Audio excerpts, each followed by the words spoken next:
Good evening and welcome to the regular meeting of the Kernersville Board of Aldermen. Today is Tuesday, June 3rd, and we're glad you're here to join us this evening. We'll begin by calling the meeting to order. I'd like to now introduce Reverend Dr. Michael Walton of LC3 Liberty Community Christian Church to give our invocation. Thank you, Mayor Morgan, Board of Aldermen. We bring you greetings this evening to Chief Tilley and to Chief Alderman and to all the Kernersville Township. I'm glad to be here before we pray. I'm just so glad to be here because it's a relief being a co-vocational pastor. I got to turn my phone off and leave it in the car. Didn't that feel so good? Now, let us pray. Dear wise and loving Father, first let me say thank you on behalf of all who have gathered here today. Thank you for your many and abundant blessings. Thank you for life itself and for the measure of health we need to fulfill our callings. Thank you for the ability to be involved in useful work and for the honor of bearing appropriate responsibility. Scripture tells us that citizens ought to obey the governing authorities since you have established those very authorities to promote peace and order and justice. Therefore, I pray for our mayor, for the various levels of city officials, and in particular for this assembled council. I'm asking that you would graciously grant us wisdom to govern amid conflicting interests and issues of our times. Grant us a sense of welfare and true needs of our people. Grant us a keen thirst for justice and righteousness. Grant us confidence in what is good and fitting. Then, Father, grant us the ability to work together in harmony, even when there is honest disagreement. I pray for the agenda set before us today. There is safety in the multitude of counsel. Grant us wisdom, knowledge, and understanding so the outcome will benefit those who live and work in and around our beloved town of Kernersville. It's in Christ's name we pray. Amen. Amen.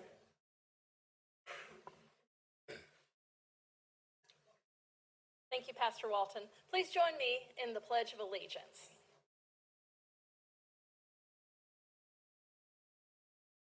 I pledge allegiance to the flag of the United States of America and to the republic for which it stands, one nation, under God, indivisible, with liberty and justice for all.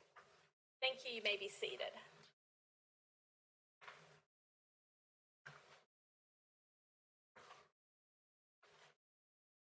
All right, tonight we have several public hearings.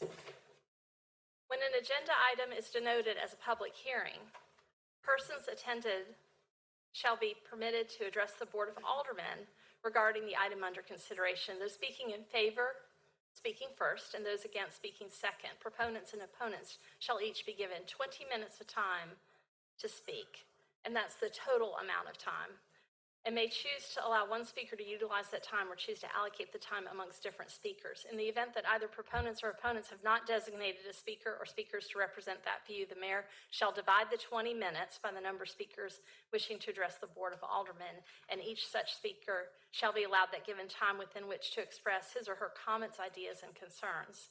After the opponents speak, the mayor will allow the proponents 5 minutes for rebuttal.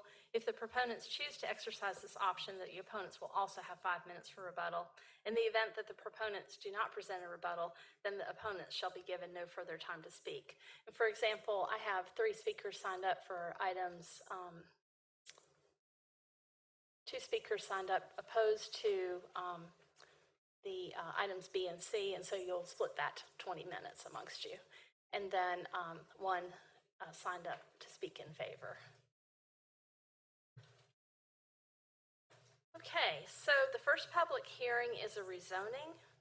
This is item 1A, public hearing rezoning, David Counts, BDG LLP agent for owner, NNREIT LP, requests a single-phase conditional rezoning from Highway Business Special to Highway Business Conditional for properties located southeast of the intersection of South Main and Century Park Boulevard, containing a total of 0.69 plus or minus acres and being the PIN as listed on the agenda.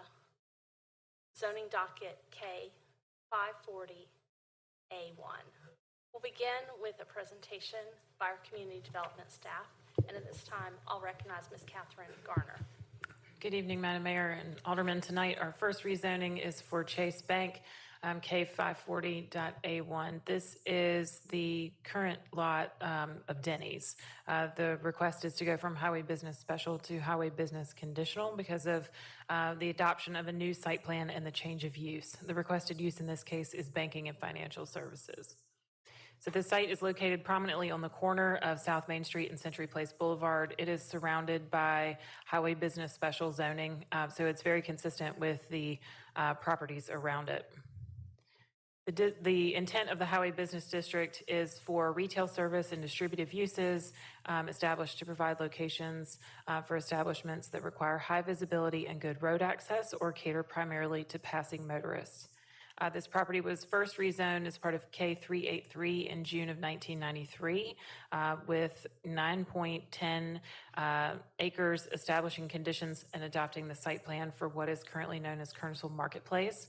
And then in October of 1999, it was rezoned in K540 for the restaurant without drive-through use. So it's been rezoned a couple times already. The purpose tonight is for Chase Bank to seek a new site plan and to change the use for banking and financial services within the Highway Corridor Overlay District, so there are elevations proposed.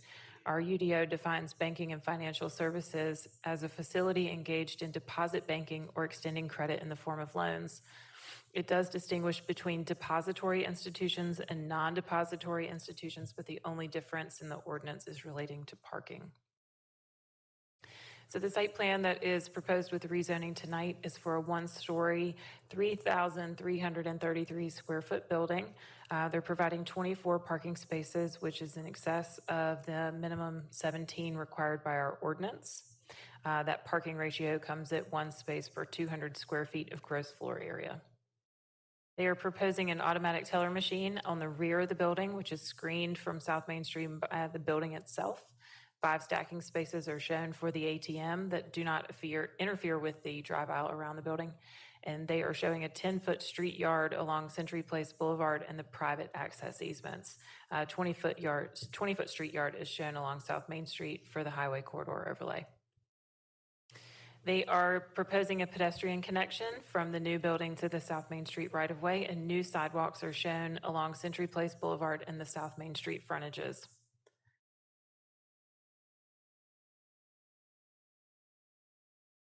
In conjunction with the overlay district, the ATM is being located on the rear of the building, so the drive-through is being screened from the primary street.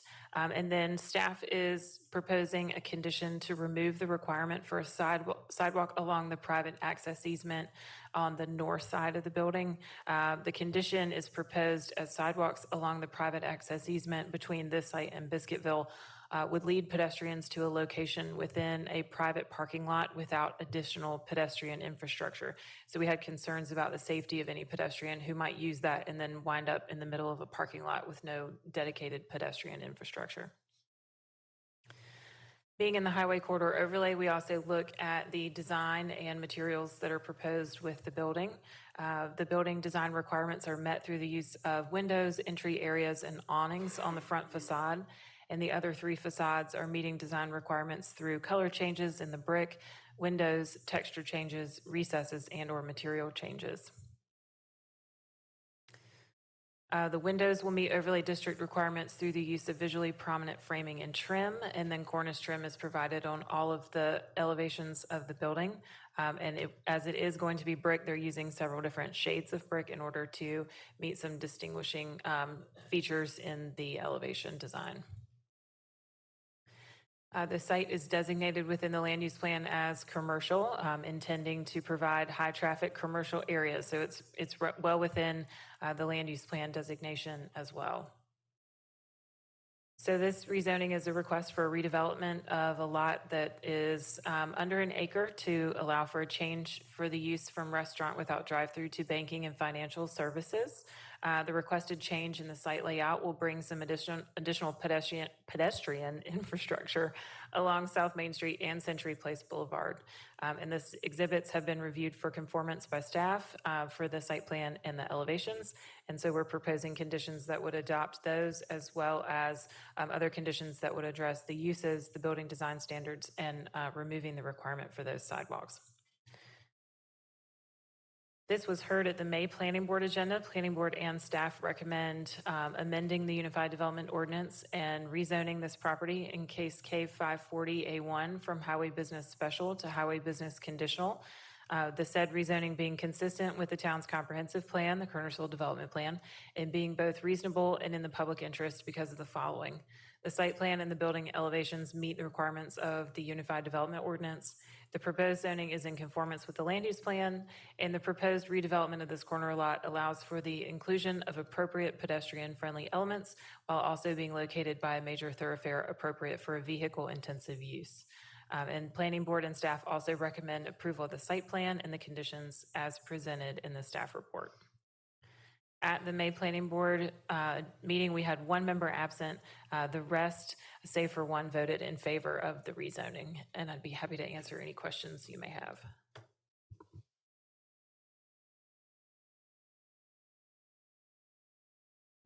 Are there any questions? This says is a public hearing. I'll declare the public hearing open. Is there anyone who'd like to speak in favor of this rezoning?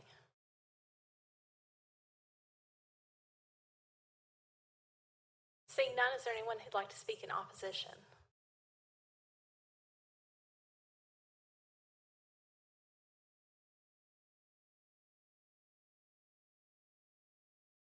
Seeing none, I'll declare the public hearing closed. Do I have a motion? I'll motion to approve. Second. I have a motion to approve the rezoning with the site plan and conditions as presented by staff. And a second. Mr. Hooker, did you get who made the motion? That was Mayor Pro Tem Thompson and Alderman Gorham, correct? Yes. All in favor? It's unanimous. Do you know when they plan to proceed, Catherine? I would imagine as quickly as possible. Though we've talked to, the fire chief has mentioned that he'd like to be connected with their team about potentially doing some training exercises in the building before it's removed from the site. So we'll be happy to at least introduce the fire chief to our counterparts on that site plan project so we can try to make something happen. What a fantastic idea. So I'm not sure how closely everyone watching or in the audience today has followed the training for the fire department. We have a training facility that other departments also come and do training exercises at, but it's been a pretty time-honored tradition to train when there's an available structure. The old Kmart, if you lived here and remember that, there was a lot of training done at that building as it was being demolished, sometimes houses, and even rappelling and rescue training off of the water tower when it was being painted, and I-74 as it was being built and not open to the public. So we use any opportunity we can to build the expertise of our department because there's nothing like being able to try different scenarios and then use that experience when there is an emergency. All right, we are to items B and C, also public hearings. We'll combine them into one public hearing because it's all related. B is a public hearing on the Kernersville Development Plan. Development plan changes are always brought by our town manager, Curtis Swisher, agent for the town of Kernersville. That's just the convention we use. But it's for consideration of an amendment to the Kernersville Development Plan to amend the land use plan from low-density residential to mixed residential density for property located along Smith-Edwards Road, west of Macy Grove Road, and south of Smith-Edwards Road, containing a total of 14.74 plus or minus acres, and being the PIN as shown in the planning documents and on the agenda, zoning docket KDP 73. And then consideration of a resolution amending the Kernersville Development Plan. As Ms. Garner was saying earlier, that's where one of the votes will be. Item C is a public hearing rezoning. Mark Smith, agent for owners, requesting a general rezoning from RS20 to RM5 for property generally located west of the Macy Grove Road and south of Smith Edwards Road, containing a total of 14.74 plus or minus acres, and being all of the pen as shown on the agenda, zoning docket K826. Requested uses are all RM5 uses, and then consideration of an ordinance rezoning said property, which would be the second vote. So, Ms. Garner, we're ready for your presentation. Thank you, Madam Mayor. I will pause in between the land use plan portion of the presentation and the rezoning portion if there are any questions. The land use plan amendment with KDP 73 is a proposed land use plan amendment from low density residential to mixed residential. It's associated with rezoning case K826. The existing land use plan designation for this area is low density residential. It's all the area shown in yellow on the map. The town has identified that one of its unique high quality community components is residential areas that are predominantly single family residential. And the designation goes on to describe that the larger the single family designated area, the greater the supply of available land, which assists in supporting a greater price range of single family homes. And this is the definition from the land use plan, and it defines kind of the setting for low density residential in Kernersville. In comparison, the land use plan defines mixed residential as areas that have been established they're transitional in nature in land use areas and are located along major thoroughfares. The mixed residential areas provide a supply of undeveloped land to accommodate the growing demand of smaller owner-occupied housing units, such as cluster homes, duplexes, triplexes, quadruplexes, and condos. It describes the demand for mixed residential and being driven by demographic trends and rising land and development cost, favoring this type of development in certain areas within the development of Kernersville. Staff analysis on the land use plan is that changing the land use plan is necessary to support the associated rezoning case K826.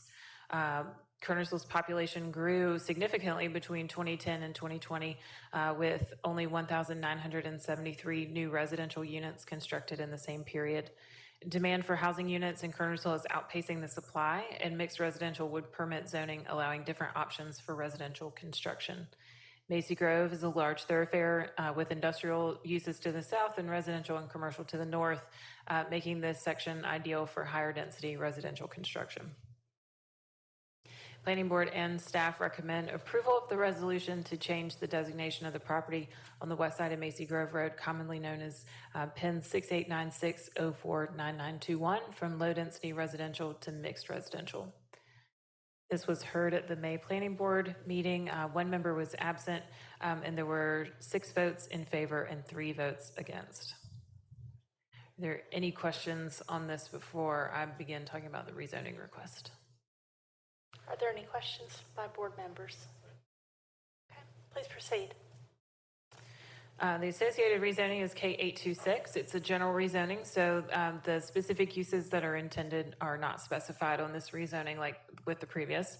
The petitioner is Mark Smith, Generation Development. The owner is Marjorie P. Beeson Trust. And the request is to go from residential single-family 20,000 minimum lot size to RM5, which is residential multifamily 5 units per acre. As a general rezoning, all RM5 uses do apply. The site is currently undeveloped, and so the applicant is requesting the rezoning in order to establish a higher density of residential use on this site. Surrounding the property is a little bit of a grab bag in terms of zoning district. Primarily, it's RS20 to the north and to the east. There's some RS12 in close proximity to the west, institutional and public to the south. That's land that's owned for Triad Park. There's some RM18, and there's some general industrial and general business and limited industrial commercial. It's Blue Ridge Fish Hatcheries. You can see that in the very light blue on the west. So it is a little bit of a mix in this area along Macy Grove, but the immediate surrounding zonings is RS20, RS12, and institutional and public. The RM5 district in our ordinance is primarily intended to accommodate low-density, pedestrian-oriented sites and communities containing duplexes, twin homes, multifamily, and townhouse residential buildings with 3, 4, or 5 units, and similar residential units at a maximum overall density of 5 units per acre. It is often suitable for activity centers where public facilities, including public water and sewer, public roads, parks, and other government support services are available. We looked at the surrounding densities of the existing residential areas on the east side and the west side of Macy Grove Road. On the west side, which is the area in pink in the hatching, there are 673 residential addresses and 517 residential parcels. There's some apartments along North Main Street in that area by the Wesleyan Church, so that's why there are more addresses than there are parcels. This area covers 258 acres, a little bit more than that, which comes out to a density of 2.6 units per acre. On the east side of Macy Grove, kind of bordered by County Line Road to the north and all the way down to Mountain Street to the south, there's 239 residential addresses and 241 residential parcels. That's 265 acres, so a little bit larger than the west side, and that comes out to just shy of 1 unit per acre overall.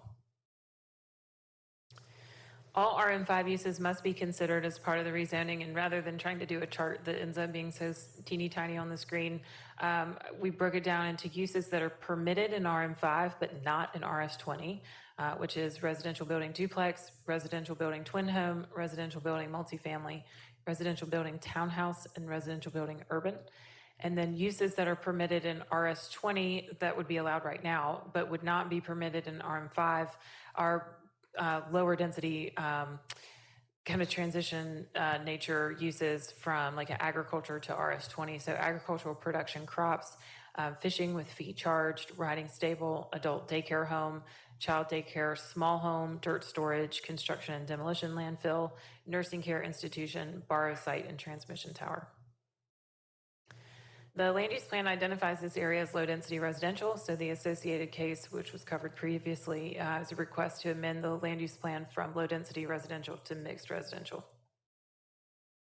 Staff's analysis is that the request to rezone the property from RS20 to RM5 is in conformance with the land use requirements in the land use plan if the case KDP 73 is approved. The portion of Macy Grove Road is between established industrial areas and an established lower density residential area with a developing commercial node there at Macy Grove and North Main Street where the new Food Lion has gone.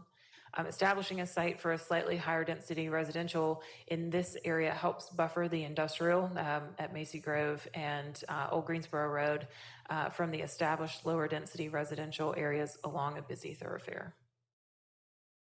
Planning Board and staff's recommendation is to move to amend the zoning ordinance of the town by rezoning the property in the case K826 from RS20 to RM5. The said rezoning is consistent with the town's comprehensive plan and further being both reasonable and in the public interest because the request to rezone to the RM5 zoning district is consistent with the land use plan if KDP 73 is adopted.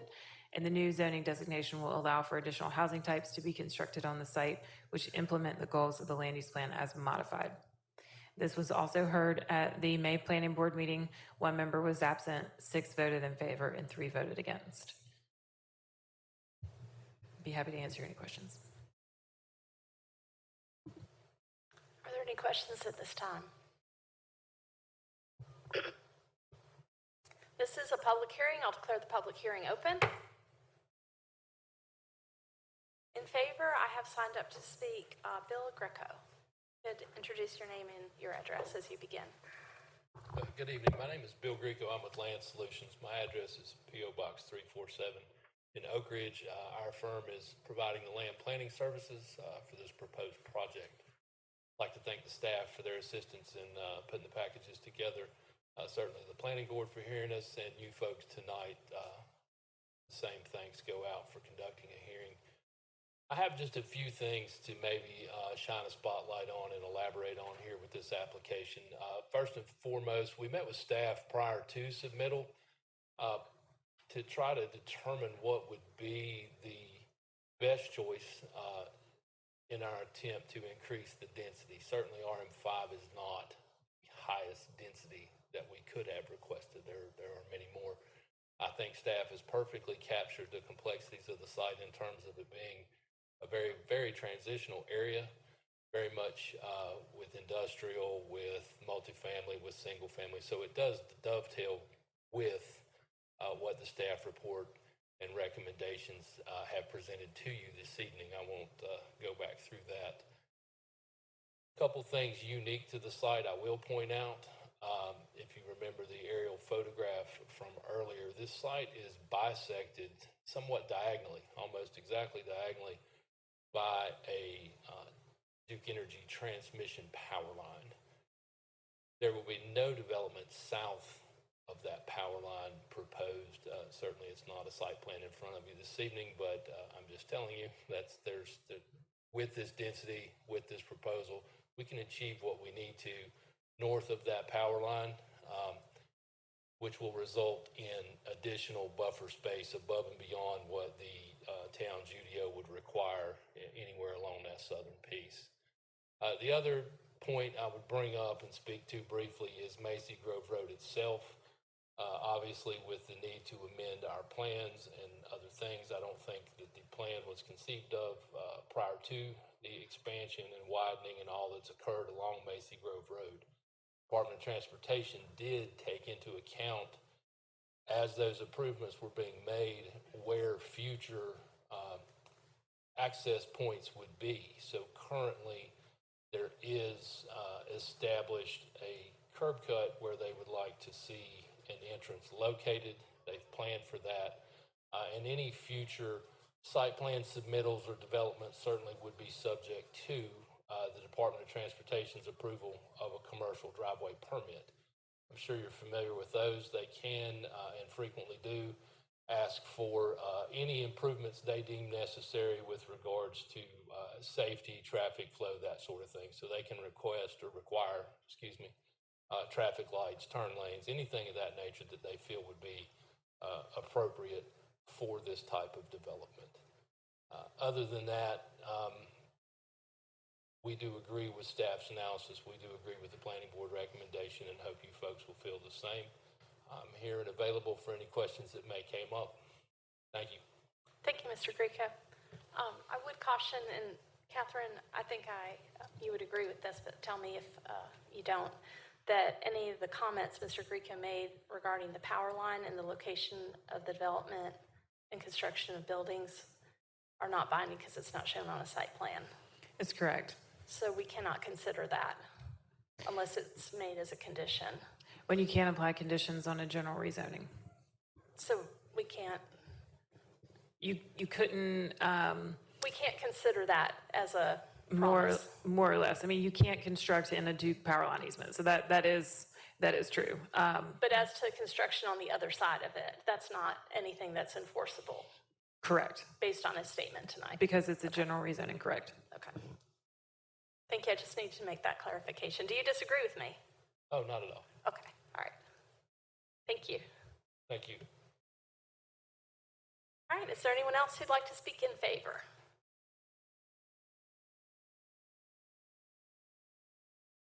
All right. Seeing none,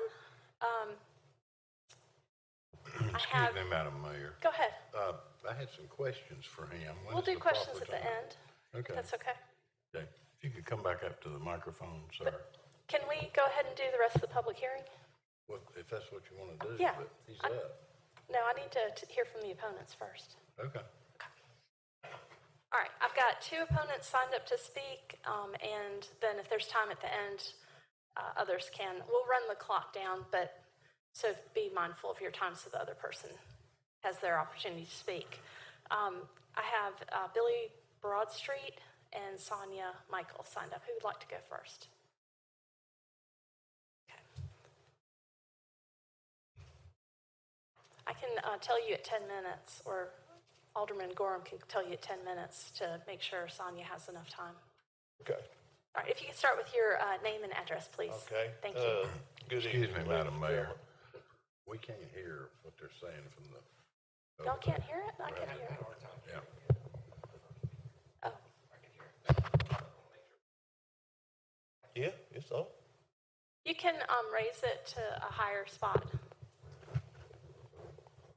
I'm not a public speaker, I don't. I don't want to cause you any concern, but No, it's not, it's fine. let me ask the board a question. Would you like, Mr. Greco had extra time. Do you want him to come repeat his comments? I want you to hear everything. No, I'm fine. I just want to make sure everybody else could too, 'cause if I feel like if I couldn't hear it very well, then somebody else might not have been able to hear it as well. Okay, I could hear it, so I don't know. Maybe it's where I am. Thank you. So, all right. All right, with all that, now we'll hear from opponents. Mr. Broadstreet, if you could proceed. All right, my name's Billy Broadstreet. I live at 4120 Macy Grove Road. I share half of the northern boundaries of this property with my property line. And this property and myself and the park share the rest of the northern boundary. On the west side, all of that is park, Triad Park.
Mr. Swisher's coming in with a new microphone. I can talk loud. I just said that's the first time I've ever been told they couldn't hear me. All right, Chris, tell me if you can hear him when he starts, okay? Okay. Do I need to start over? Please do. Okay. Let's put my time back to 20 minutes. A minute. Okay. There you have it. Thank you, thank you. My name's Billy Broadstreet. I live at 4120 Mesa Grove Road. I share the northern boundary, half of it with this property that's in question, and the other half, myself, Triad Park, and this property share a common at the other half, and then the rest of that is the Triad Park on the north side where they're wanting to build. The west side is completely covered by Triad Park, and all of the south side is completely covered with Triad Park. And I can't remember the year for sure, but it was in 16 or 17, we were notified that Kernersville was doing a land use plan. And at that time, we were told that everything south of the funeral home was going to remain single-family residences. And that's what it is. It's been that way since I was a kid. I don't know where all this information is coming from about the industrial and all on Macy Grove, other than the funeral home and the food line, which actually face North Main. For a mile or more, there's nothing but single-family dwellings. And that speaks down to the bridge on Mesa Grove Road, which crosses Reedy Fork Creek. And that is Triad Park also. I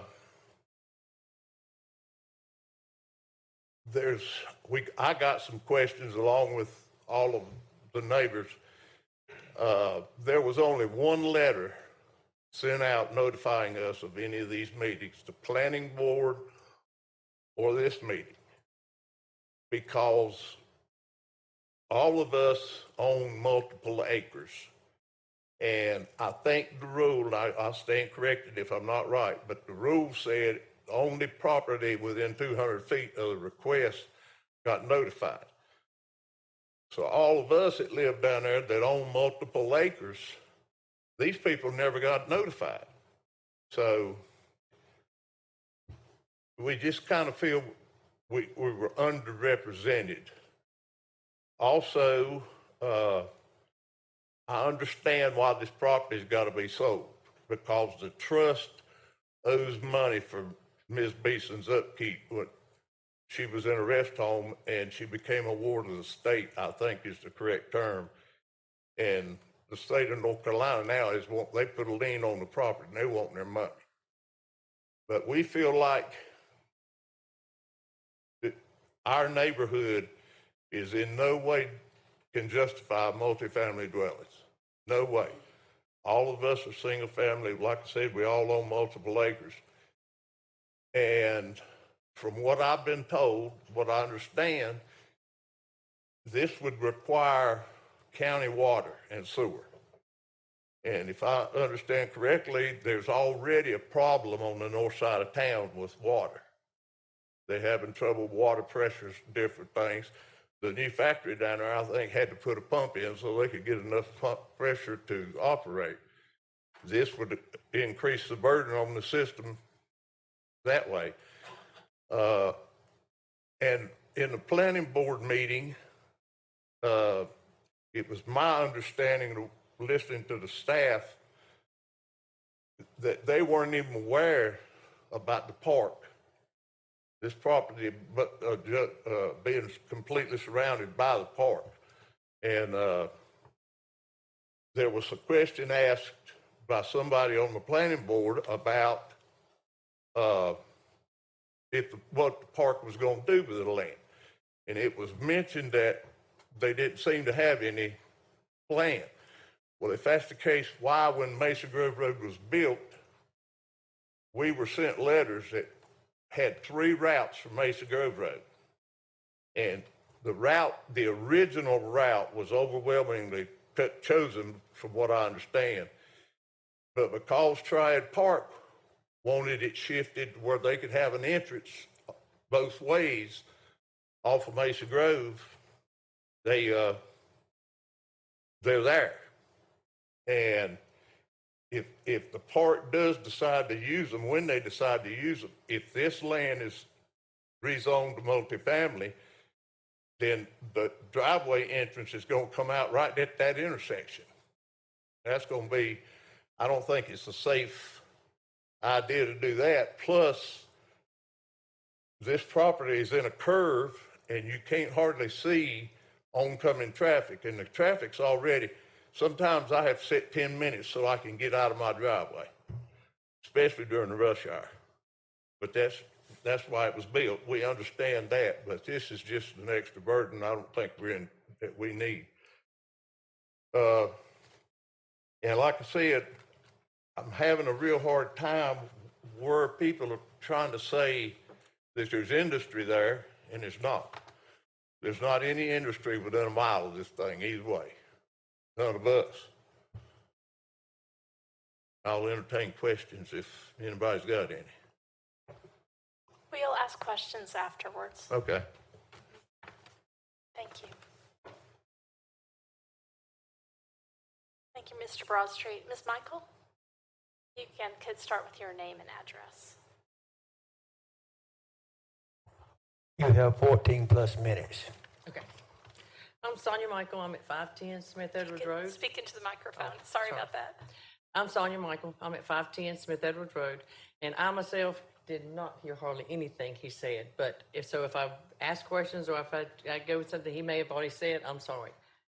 But I'm coming from a Nana and from as far as in the parks. To me, would Kernersville ever think about taking in this land for our parks? We are growing by leaps and bounds, and the Kernersville Police, we are known as a great little town in the communities around us. So my question is, why wouldn't we consider leaving that for either the parks, or my next question would be, okay, is it going to be multifamily? Is it going to be apartments? Is it going to be Section 8 apartments? I have been over to the park, which I love. I take my grandkids over there. I'm sometimes the only parent there with grandkids. If you build that multifamily there, then you've got through the woods. I mean, if you pull that map up again, I've got it here. It surrounds that area. Me, myself, I wouldn't want to be in there by myself. And I as a kid, we all went through the woods to get to the next area. So my big problem is if it's multifamily and they would go to the apartment direction, that it's going to put hardship on people like me wanting to go to the park. Also, the traffic, I do think there have to be a traffic light down there. I know you mentioned it, but I couldn't hear. And turn lane, because that is a busy road. I live my back up right up to Macy Grove. Police do a great job trying to police it. You hear sirens going off all day long. But at the same time, you've got a lot to consider here, considering how fast cars are growing, people wanting to move here. But if you start having issues with, multifamily apartments, people sliding through the woods, you've got kids that are playing on a playground, I have a big problem with that. Single family, let's face it, we are growing. We expect it to grow. But at the same time, we don't want to endanger our community that's been there so long. We have a beautiful park. You want people to use it, but you don't want people sliding through the woods, back there, because you just don't know anymore. And if can I ask, is multifamily, is it apartments? Can we not know what is going to be there? Is it going to be condos? Is it going to be single family? I mean, all we know is it keeps saying multifamily. What does that mean?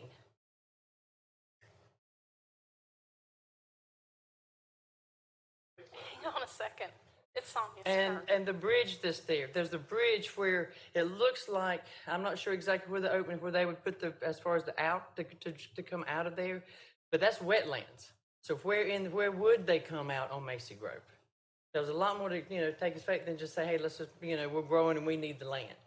My biggest thing is the parts, and why not Kernersville take that on? Because I can tell you from a Nana standpoint that there are parents that have kids over there all the time. I have been over there in the morning and been the only one, and that's if you think about that in the afternoon. I mean, sometimes we get nervous if we're the only ones there walking on the trails.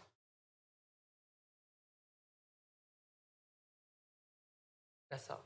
Thank you. Thank you for your comments. We do have a little bit more time, Mr. Broadstreet. You may come back.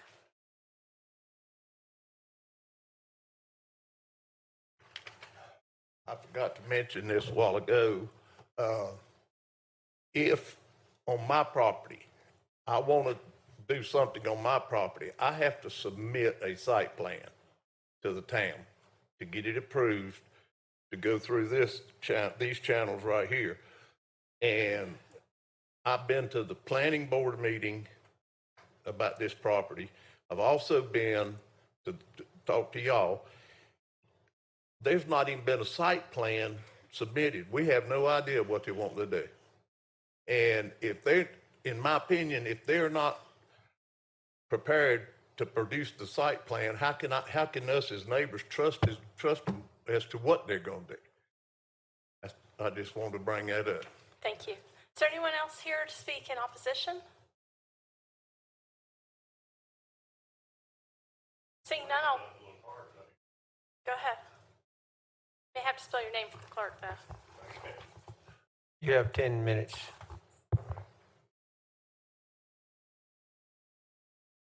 Lamar Trawick is my name. I live at 525 Smith Edwards Road. I've been there for 17 years. Okay, hold on a minute. Let's make sure the clerk caught that.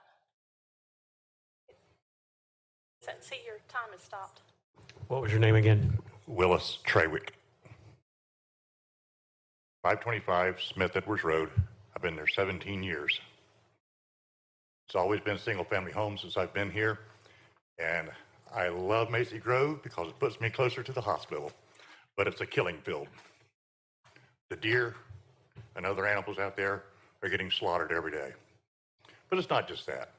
It's the traffic, and it's going to be increased with the new extension. And that new extension comes through, it's going to increase the traffic. Now, if you add multifamily homes, that's going to increase it even more. Well, how much is enough? Over on I-40, we've got multiple family homes being built. So we need families, places to live. There's a good place right there. The crime. I looked it up. I didn't have much time to prepare for this because I just got notice the day before yesterday. But I'm worried about the crime in my neighborhood. You already look in the news, you'll see in multifamily businesses. Now, I could be wrong about this, but I do believe crime is higher in multi-use family homes, whereas as compared to single families. And that's all I got. Thank you. Is there anyone else? All right, if not, I'll declare the public hearing closed. Ms. Garner, could you address that in the presentation, all RM5 uses are allowed and the difference between general and special use zoning, because a lot has changed with state law and we've adapted our procedures, so it's a little different than it was for many years. Sure. So to Mr. Broadstreet's comment about if he was coming in to do something on his property, he would need a site plan. And that's true if you're getting a permit for something. If you're coming in for a permit, whether it's for a new house or a new accessory structure like a shed in your backyard or a new back porch, then you do have to provide the specific site plan showing like this is where my thing to be constructed is going to be. Here's how big it is. Here's how far it is off the property lines and so on and so forth. With a rezoning request, the state of North Carolina gives petitioners two options to do rezonings. They can do a general rezoning or a conditional rezoning. A general rezoning does not require the prepared site plan at the time of the rezoning application submittal. We have to consider all uses within the zoning district, so we have no opportunity to limit the uses. And it does not allow for you as the governing body to add conditions to be applied. So all of the UDO regulations still apply. With a conditional rezoning, like the previous case tonight for the Chase Bank, they have prepared a site plan at the time of application submittal, which does allow you to adopt that specific site plan, and then that's all they can get permits for. And it does allow you to limit the uses and add conditions and so on and so forth. So Mr. Grieco mentioned that we met early as staff and developer's representative, and we gave them the options about which type of rezoning they want to apply for, which is our common practice with most applicants who don't come in already knowing which way they want to proceed. We talked through pros and cons of both types, and they chose to go with the general rezoning route. So they did not prepare the site plan for submittal, and so therefore we have to, in general, consider whether RM5 and all the different options of RM5 uses, whether or not those are appropriate in this location. Does that answer your question? So, Mr. Grieco, with your short presentation, I didn't think you wanted a rebuttal, but I should have asked you that. Would you like to do a rebuttal? If you do, then the citizens have a chance to do a counter rebuttal. So, given that you couldn't be heard by some people when you started, which I can reopen the public hearing and you can do a rebuttal if you'd like. It would be a 5-minute maximum time.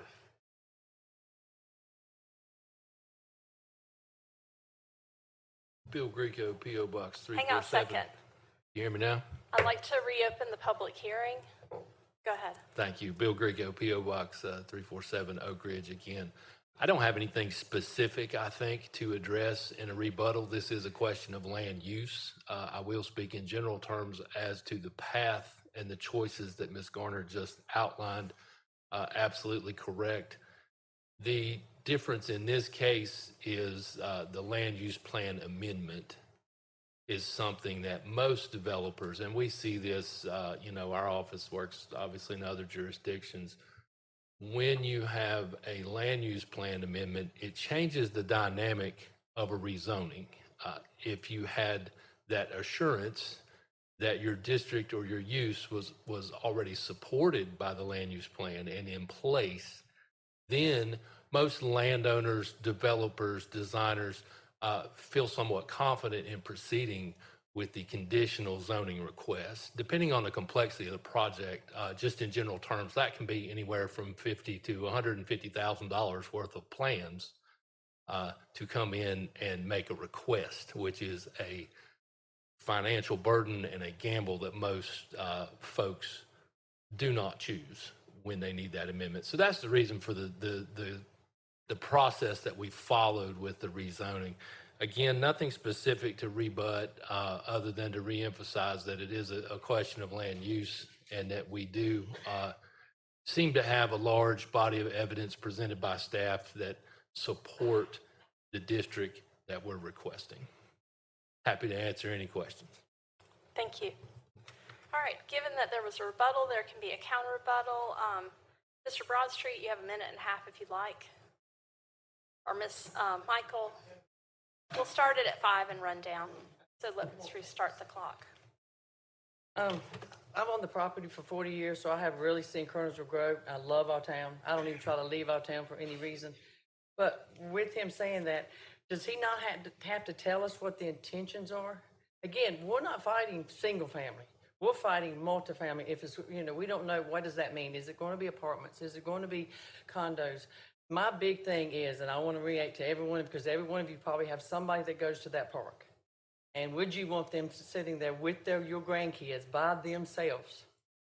And the people could easily come through there with multifamily. Single family, I understand, but I do want you to take that in consideration. Because like I said, I go there, I love it. But I would be hesitant to go there knowing that somebody could easily slide up on that. Thank you. All right, and Mr. Tregwick, did you want to speak again? Okay. All right, I'll declare the public hearing closed. All right, board members, if you have questions of somebody, anyone in the room, please direct that question to the person, ask for that person to come forward and direct your questions to them. And then if you want to ask somebody else, that person should Thank you, sit Madam down. Mayor. Go ahead, And I Mr. never did Guerrero. catch this feller's name. What was your name? Bill Greco. Spell that last name. Greco. Okay, Greco. Thank you. Yes, sir. Mr. Greco. I had a couple of questions.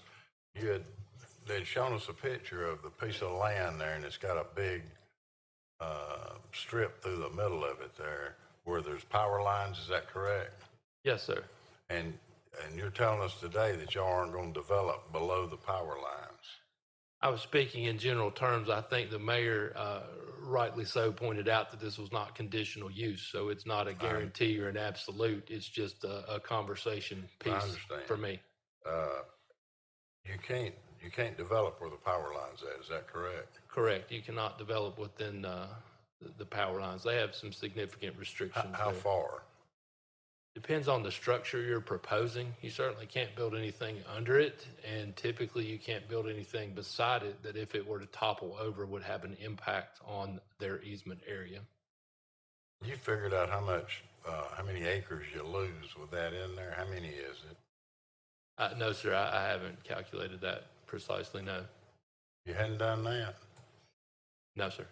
How much developable land is in that 14.74 acres?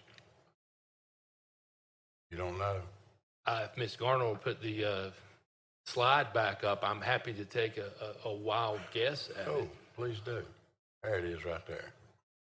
Your question was how much of that is developable? Yeah. 14.74 acres is surveyed. How much of that can you not use because of the power line? I would estimate, based on that picture and other UDO requirements, probably 25%, give or Okay. take. Now, when you're computing the 5 units per acre maximum, can you use all of the acreage? The UDO dictates how the acreage is applied in terms of density, in terms of built-upon areas, so forth and so on. So I know right-of-ways and some easements and some wetlands, probably too broad of a term. If it is an actual documented real wetland, that wouldn't be part of the equation either. But that's all site plan submittal type questions that have to be addressed at the appropriate time. Right, you had stated earlier that, and you didn't have to, but you did, you said that the plan was just to develop above the area where the power lines are at, is that correct? Yes, sir. And that looks like about maybe a little more than half, probably 8 acres. Yes, sir. Okay, now on that 8 acres, if you could do 5 per acre, that's 8 times 5, that'd be 40 units, does that sound right? I think this is hypothetical questions, but. correct. It's Yeah, I wide think open, you can do anything, and I'm just asking the expert. understood. I think for the purposes of a land use question, the density is best analyzed by the number of units per acre that we are requesting, which is That the what? RM5, which is 5 units per acre. Right, As to a theoretical maximum, that would be, in theory, on gross land, 5 times 14.74. right. Again, when the site plan comes through, that number will be determined at that level. After So- staff subtracts out whatever the UDO dictates that is not included in the gross calculation. I got you. So I think what I'm hearing here is that there's 14.74 acres there. And that if you multiply that times 5, you come up with about 74 units. What I'm asking you is, can you put 74 units on that little triangle shaped piece, that 8 acre piece? Will it allow for that? As long as we're still speaking hypothetically, this particular project, no, would not approach that number. Okay. Is it going to be more than 5 units per acre? No, can't No? be. No, sir. So when I asked you a while ago whether if it's 8 acres that you could use, that'd be 40, right? Not in terms of final product. Final product, again, is determined at the site plan stage. I'm no expert at this, but I do know that if you do cluster homes, that you can put them in one area and then take another area and use that in the calculation for how many units you can put on there. Is that correct? In a cluster home? Maybe Yes, that yes, question is sir. for Catherine. Your question about how does the UDO define density and how do we calculate density? We look at the gross overall site. So he'll get credit for all 14.74 acres in his number of units. It then comes down to which portions he may not be able to develop on because of the power line or wetland areas. And then the amount of parking and buffer yard and all of those other things may ultimately drive the total number of units that could actually be developed. Because if the more units, the more parking, and if he can't meet all of that, then units would have to be subtracted. But the density in our ordinance is defined as per the entire site, regardless of any areas that are prohibited from development on. Right. And we still have a cluster home figured into our RM5, correct? I think so. I You believe I saw it in the paperwork. could do a couple options that way of the different types, yes. I know I've dealt with that in the past where they'd want to come in and take a piece of land, say it was 20 acres, and 15 of it was horrible. So they'd do a cluster home on 5 acres and count the whole 20 for the unit total. That's correct, is that not? That is one way of proposing to do development, yes. Okay, I was just trying to figure out what they'd wind up with. And it's all about cutting the cost of the land down for the unit, is that correct? I'm sorry, could you? By maximizing the amount of land you have, units you can put on a piece of land.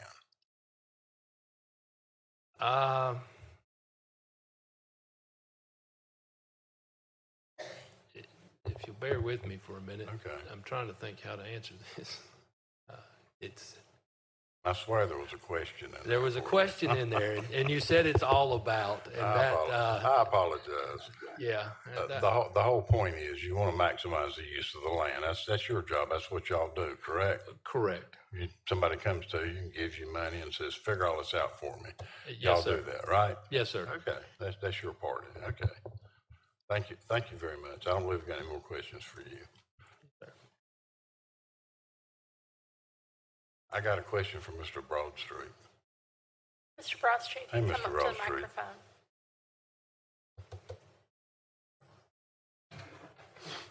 John, just say Billy. I ain't old enough to be Mr. yet. Well, I was getting ready to say that the board needs to know I've known that fellow right there a long time. He used to have hair and it was a different color, you know.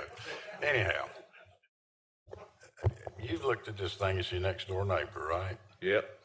And as you said a while ago, there's no industrial within a mile of where you live, right? Nope, and no apartments. Right. And you were the only one to get a letter, right? Yes, sir. And all these other people, how did they know to even come tonight?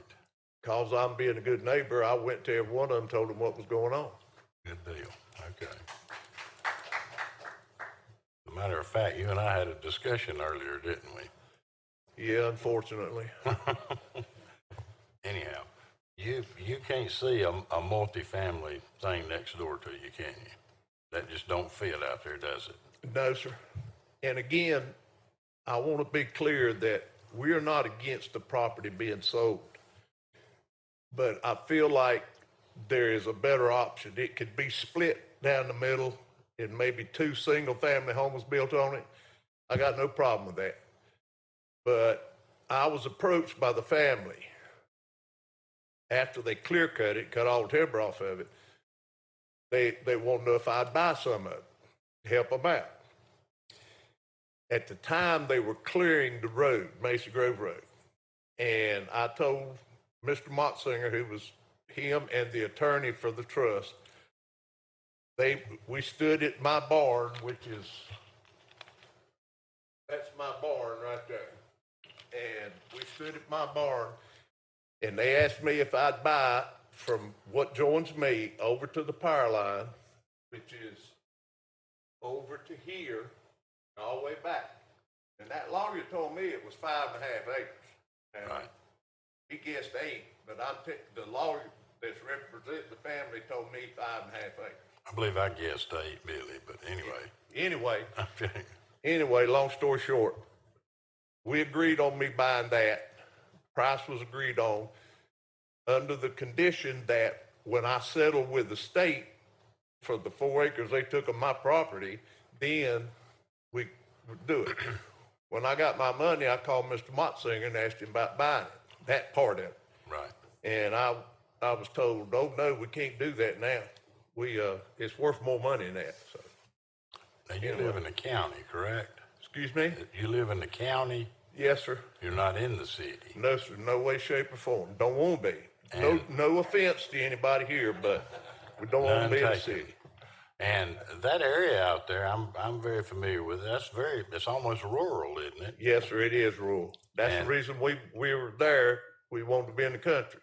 I grew up there, so. Right.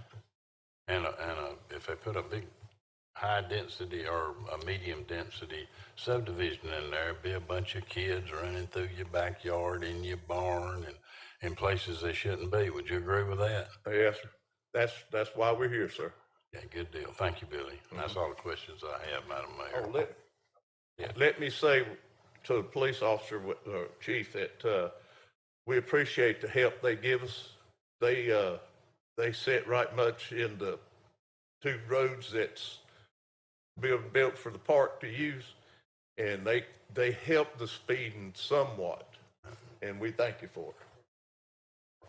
Thank you. All right, any other questions? Mr. Swisher?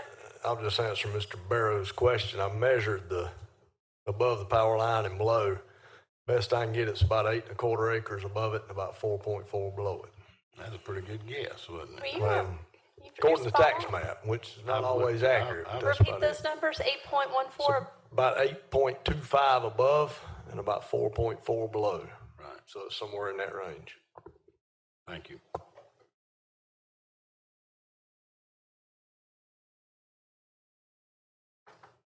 All right. Does anyone have questions for our staff? Ms. Garner, Mr. Swisher, Mr. Powell, or any of the people who spoke, or anyone else in the room tonight? All right, do we have any board discussion? Do I have a motion? Yes, Mr. Penix?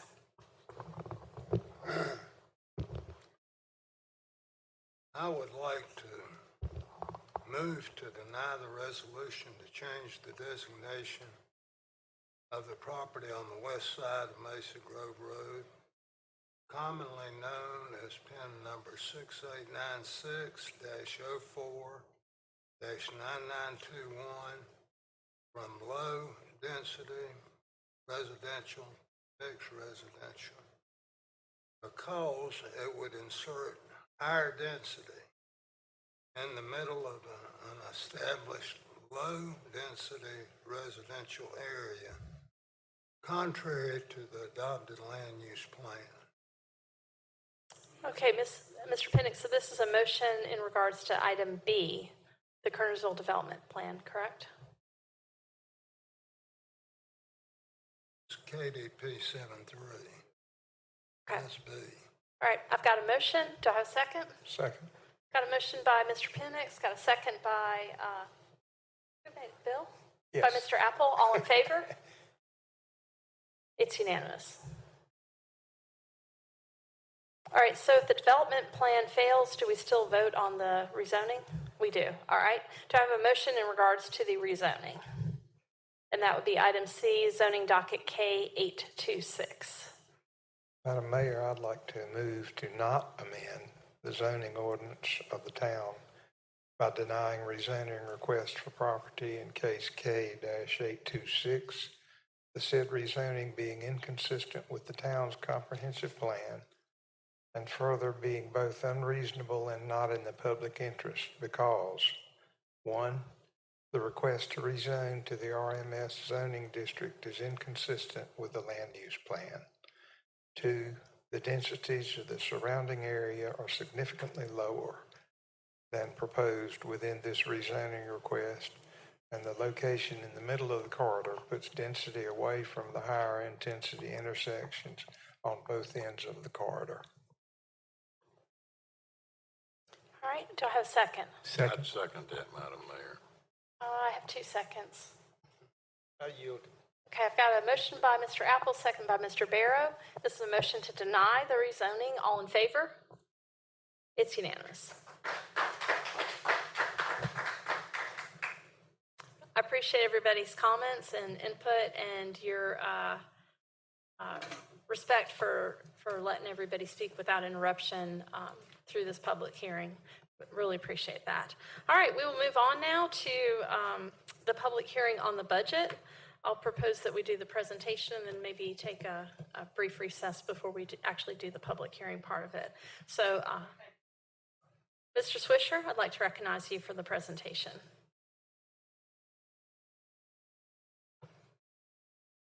All right, Madam Mayor and Board, as you have seen, we have finalized the budget for the upcoming fiscal year. You all have that. I went over that with each of you about a week or so ago. I've got a short presentation that summarizes pretty much what is in the budget, what's in the budget message, and I'll be glad to answer any questions that may come up after that. So for this fiscal year, the operating budget totals $56,879,164. Of course, revenues and expenses balance on each side of that, and I'll cover some of those, of each of those. Our projected tax base, as you all are aware, we are in 2 counties, primarily, as you can see. We're in Forsyth County. The tax base in Forsyth County now totals $5,587,516,000. And the tax base in Guilford County is $549,648,000. Primarily, Guilford County's tax base is made up of primarily industrial, commercial property. There is one neighborhood that's in Kernersville that's in Guilford County, and it is not the entire neighborhood. It is part of a street. I think the right hand or the east side of the street's in Guilford County, the west side's in Forsyth counties. So we pick up the whole neighborhood. It is just split between two counties. The total tax base, as you see there, is $6.1 billion. We had some growth in the tax base this year of about 13%, primarily due to some residential growth on the south end of town and some commercial growth out in Guilford County. As you all know, the North Point Industrial Park, several of those buildings came onto the tax rolls this year. We also had some growth with industrial building on the north end of town. So we've had some good commercial industrial growth as well as some good residential growth throughout the year. Our revenues by type, it's kind of hard to see that chart probably from where you are. I can't see it from where I'm at, but my eyes aren't very good, so I can't see it. You all may be able to see it. Our largest revenue source by far that makes up about 54% of our budget is property taxes, ad valorem tax. We're estimating, projecting that we will collect $30,769,606 in ad valorem tax this year. That's about a 99% collection rate. We do collect some back taxes through the year from previous years, but most of that will be property taxes assessed and paid for fiscal year 25-26. Our second largest revenue source is the one right there. It's hard to read that name again. That is intergovernmental revenue. It accounts for about 24% of the operating budget, about $13.6 million. The largest source in that is the sales and use tax. That makes up about $9.985 million. In the previous years, you all have heard me talk about the sales and use tax, how it has increased. We've averaged really over the years about a 8 to 10% increase in sales and use tax. I can tell you that that is not projected to be the case this year. We're looking more along about 3.5 to 4%. Sales and use has leveled out as inflation has continued to increase. Folks appear to be shopping a little bit less, and therefore our sales and use tax is declining. Not necessarily declining, but it's stabilizing in growth. We hope to hit that figure this year of 9.9 million, and we budgeted that not on what was approved for 24-25, but we budgeted that amount on what we anticipate collecting in 24-25. The other revenue source right beside of that is our restricted governmental revenue. That is a source, just what it says. It's restricted in how you can use that revenue. It's a lot of grants sometimes. That one, the biggest category in that is the loans for installment purchase, as I've covered before, and you'll see in future slides, most of the equipment that the town purchases, most of the capital projects that the town does, we do those on an installment purchase basis, which is basically the same thing. It's a fancy word for financing. We go to the bank just the same as an individual does, and we get a loan on that piece of equipment, or we get a loan on that project for 5 years, 10 years if it's a project that's a capital improvement, but 5 years on equipment. If it's a building of some type that you all have seen us build, it may be 20 or 30 years, but usually it's a 5-year or 10-year loan. That is the biggest portion of that category.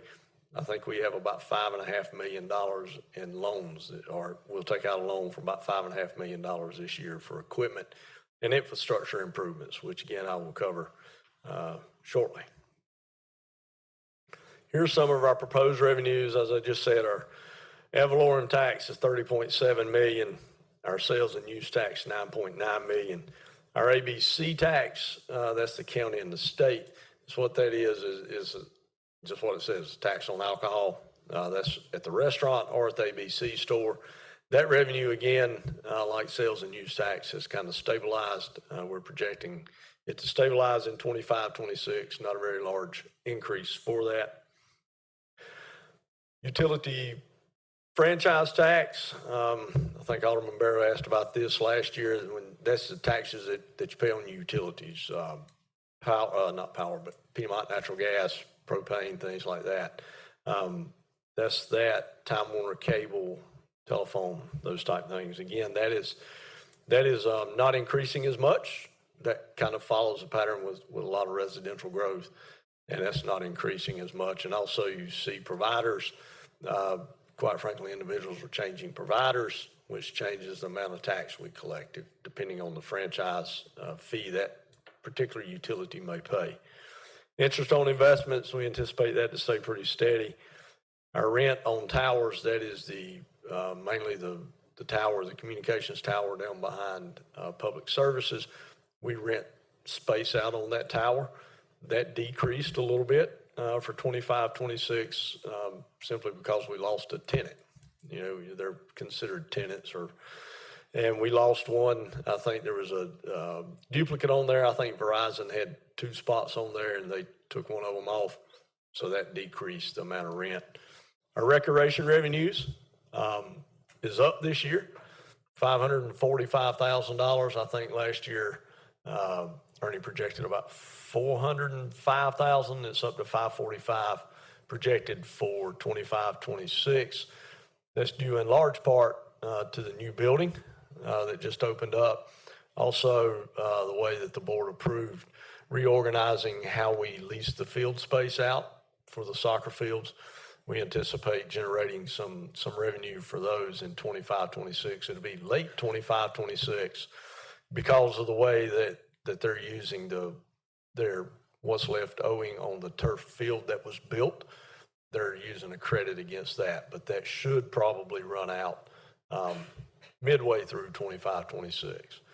And then building inspections, that's Ms. Garner's department.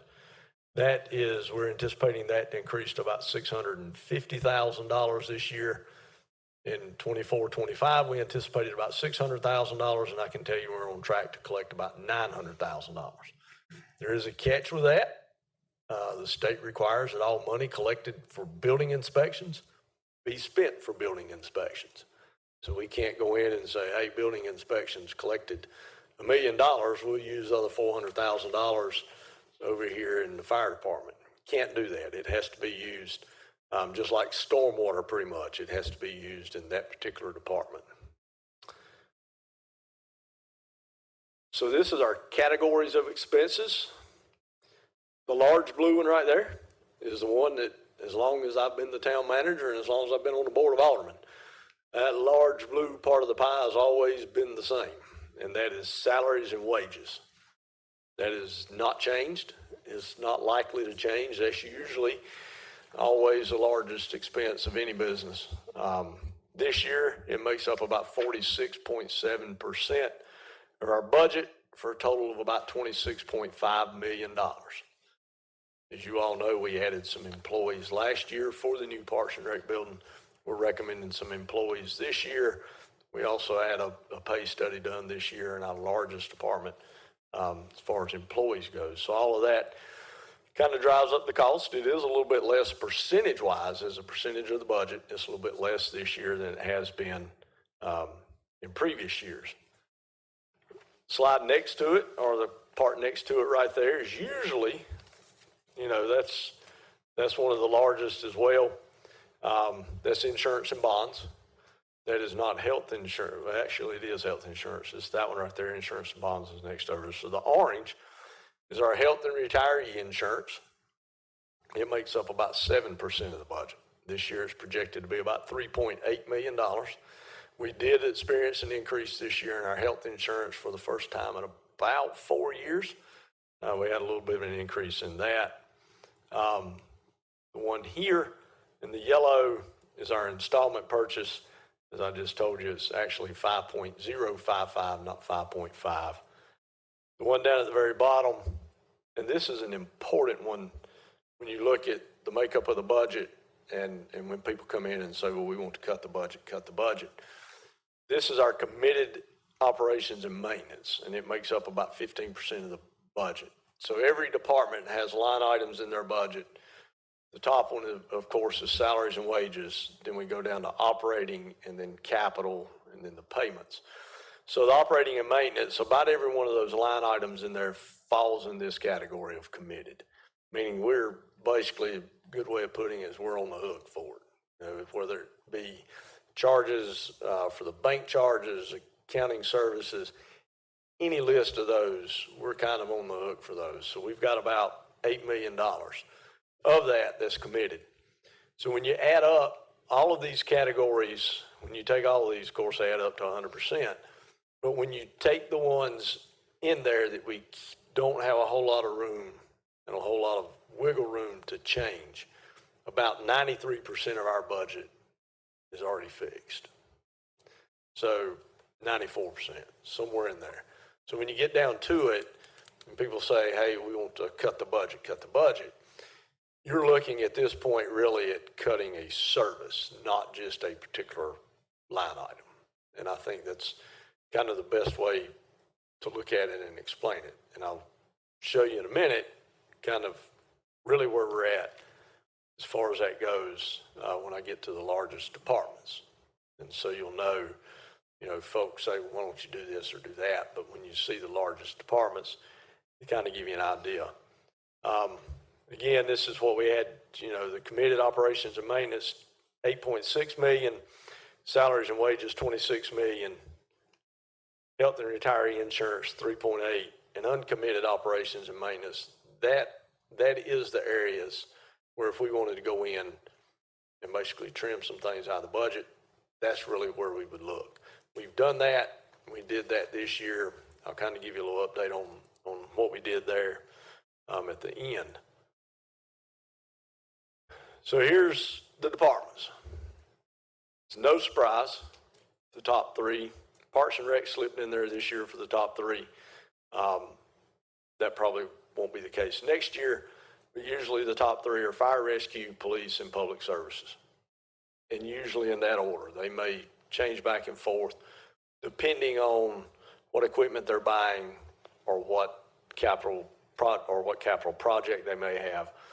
But when you look at those three just by themselves, they're about 70% of your budget. So 70% of your budget is made up of the departments that you hear about all of the time, either doing a good job or doing a bad job. Because these guys down here at the bottom, from finance on down, you don't ever hear anything about them. They're all internal service departments. So you don't hear that much about them. We have to have them, obviously, for the functioning of the town. But the ones that you hear about are those three or four at the top, really the four now at the top. So that's where you cut the budget. I mean, you know, because you get down here to administration, I got to brag about Keith over here. You know, administration's Keith, Beth, and myself. You know, our department's only $517,000. If you're going to cut my budget in my department, we're in trouble.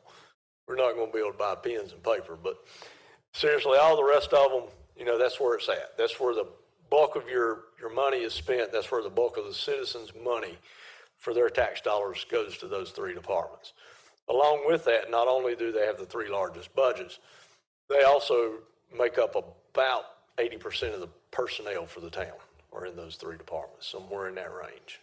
Probably not quite 80, but somewhere around 60 to 75 are in those three departments. I think fire's up to about 90 now, PD's up to about 80 some.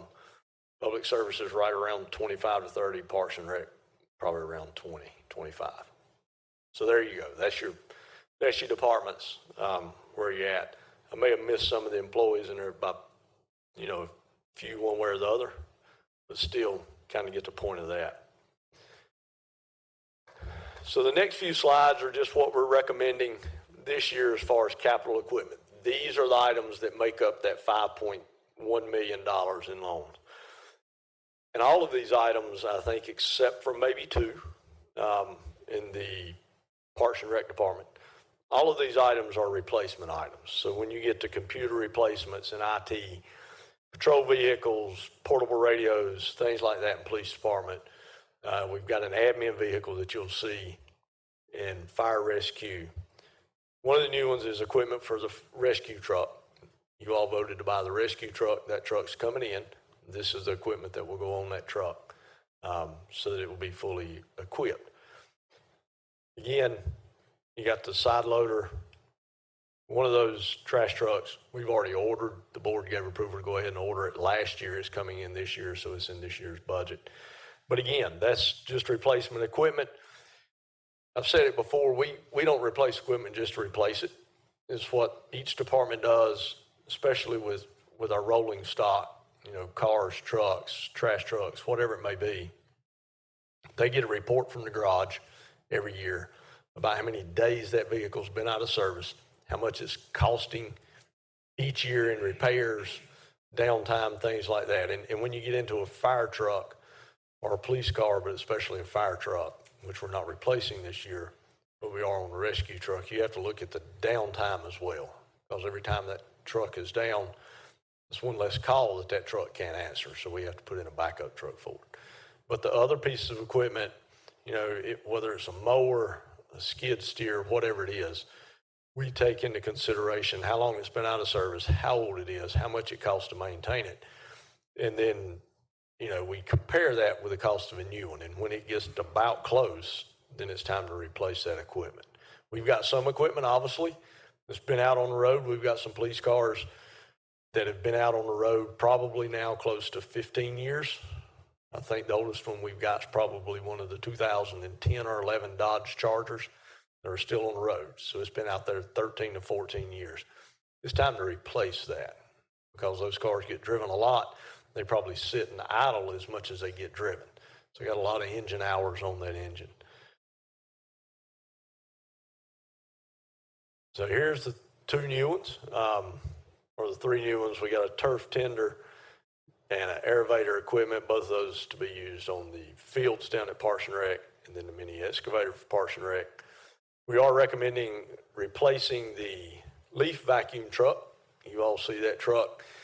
It's out there every day in leaf season, out picking up leaves. We're recommending replacing one of those in the stormwater fund. So the capital improvements are usually the biggest cost of all the capital equipment. Kind of runs into capital improvements. We have the locker room and restroom renovation in the PD. It's a restroom that's in the locker room. As you all know, we renovated the admin area of PD and we're painting the hallway. Get a chance, go by there. They just got into the new admin renovation. They got into there this past Friday, I believe. Was when they moved back into the PD. So they are in there. It looks great. They're working on the hallway going from admin over to the training room. So we've got that in there. We also have some fencing at the Ivy Redmond soccer fields, infrastructure at Pope Park, which will include water, sewer, power, and a road to there, if the board so chooses to do that. The upstairs carriage house renovation at the Botanical Garden. It's technically a carriage house. It's the building where all the functions are held. They kind of had to tell me what it was. I'm like, what's a carriage house? I've never seen a carriage, but it's a building where all the functions are held. We're going to renovate the upstairs part of that into a bridal suite as we've taken that over. Been renting that out for weddings. Some of the comments from the wedding parties have been, you know, we don't have a true bridal suite. So that will renovate that for that. And we're also recommending some ballroom dividers in the big room of the building so that we can separate it out and possibly have a smaller party there. Instead of someone having to rent the whole room, they can possibly use a smaller version of that room. Then at Public Services in the General Services Division, we're recommending some fencing for Public Services to fence some areas that aren't fenced and replace some fencing that is cut, worn out, so forth. And then the roof for the old library. It's the old Patterson Memorial Library. As you all are familiar, this roof here was replaced last year. The roof over there is probably in worse shape than the one was here, so it's time to replace that. So all of those make up the $5 million of installment purchase. New positions that are recommended, we've got 6 new firefighter 1 positions. You all remember when we were discussing the fire rescue truck 2 years ago, I believe, to go in the budget. I told you then that at such a time as appropriate, we would come back and recommend staffing for that truck. Fully staffed would be 12 people. We can staff it with 2 per shift, with 3 shifts, so that would be 6. We will move some folks from other trucks that are fully staffed on that shift and move them over to the rescue truck. But we have to get at least a minimum of 2 new per shift in the budget. They will not start until January 1 because that's when the truck will be here. We hope. It's anticipated to be here January 1. We're also recommending a new logistics battalion chief. We currently have someone in that position temporarily on a trial basis. We have a logistics position right now. Even before we did it on trial basis, we've had a logistics position. It has become that it's very difficult for that position to function effectively as a shift worker, because by the time they go through and communicate with someone at another municipality or someone at a private company that supplies us with materials and whatnot, they may email them back after that person is gone from their shift. And it could be 2 days or 3 days before we get back with them. So it's became pretty complicated for that position to effectively do what they need to do. So the chief approached me earlier in the year and asked if we could try it on a temporary basis. We have, it's worked great, and so we're recommending making that a full-time position. And in Parks and Rec, we have, I don't know that this is the official title of it, I have it as an assistant athletic coordinator. It's a position that will help the athletic coordinator with all of the tournaments and everything. We already have it as a 1,430-hour position. We're recommending moving it to full-time. So salaries and wages and benefit changes, we're recommending a merit increase of 2%. We've not done a merit increase in probably 3 or 4 years. So we're recommending a merit increase of 2%. Our 1,430-hour employees, and that's what it says. It's employees that work 1,430 hours. We're recommending moving them up to $16 an hour from $15. Reason being, once they go over 1,000 hours, they're required to contribute 6% to the retirement system. So when you take 6% out of the $15, that knocks them down $1. If we move them up to 16, take the 6% out, then they're at the 15. So they'd still be netting the 15. That will help in recruiting. It's a difficult position to fill, especially with that 6% coming out of the 15. And this year was the pay study and developmental pay market adjustments for all of our employees in the police department and 1 position in Parks and Rec that we studied out of cycle. As you all are familiar, we do a pay study every year for 1/3 of the workforce. This year it was police, last year it was fire, next year it will be all the other departments. So we do that. It's what that does, and you'll see in a minute, is that benchmarks that position in Kernersville against other positions in municipalities our like size. And we adjust their pay scale based on that, and then adjust their pay based on that as well. It gets a midpoint, and the goal is to get everybody to midpoint within a certain time frame. So we do that pay study. We've been doing that since 1998.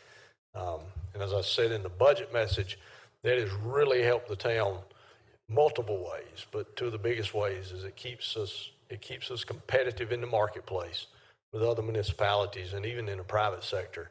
And also it keeps us from having to put up so much at one time. You may remember a couple years ago, I think Greensboro, they had like $4 million in pay increases all at once. The reason being is they didn't do the pay study and market adjustments along the way. We do those along the way so that it's not all at one time. No changes recommended to our insurance plan, and no changes recommended to our 401k contribution. We tried to get it to 5% for 401k. couldn't do it, so we're recommending leaving it at 4% this year. So this is a chart. It's hard to see again, I'm sorry for that, of the positions that were studied in the police department. Again, it was every position in there except for the chief. PO1 all the way to police services manager, got different ones. The average increase was a little over 2 grade changes, but the majority of the positions recommended to go up 2 pay grades. Again, that keeps us, I will tell you this, that keeps us competitive until somebody else comes in and realizes they're behind in pay and they leapfrog overs. That happens, especially in the police department, fire department, specific positions, specialized positions. That happens all the time. But again, we're there when they do it. We don't have as big a distance to go to get up to them. We are recommending under the police assistant chief, we'll have 2 assistant chiefs. It's not a change in pay, it's just a change in title. Right now, it's the 2 captains in the police department. We're not hiring anybody new. We'll just change their title to assistant chief. Same pay grade that they would be if they were a captain. It just changes the title. Service changes for this coming year, we're not recommending any service changes. We have through the years recommended some service changes. We're not this year. I think last year we recommended it wasn't really a service we provide, but we recommended to the board lowering the rate differential on the water and sewer fund. The board approved that. Subsequently, city county utilities approved that, which lowered the water and sewer bill for everybody in Kernersville. Bad part of that is city county utilities hiked the rate up before really before the rate got to go into effect. So folks didn't really recognize there was a change. But had you not lowered it, they would have recognized it. But just the timing of that kind of prevented it from being real recognizable on their bill. Nonprofit funding, pretty much standard funding as they've requested in previous years. I will say we got one right here. They requested 15,000. We recommended 11. We weren't, being mean to the little theater. We just made a mistake in the budget and put 11,000 in instead of 15. If you all will adopt the budget ordinance tonight, we'll come back like we did last year. I think we had 2 last year that were in the budget incorrectly when we funded them, because you all will have to vote on the funding again at a later date. In the budget, it's just $1 amount in a line item for nonprofit funding. You have to do that because of the way the state law is now. So we'll change it when you come back to the 15,000 that was requested. The other funding is pretty much just like it was last year. I think there were 2 organizations along with the little theater that total was maybe $5,000 more than last year. So it's not a lot of change.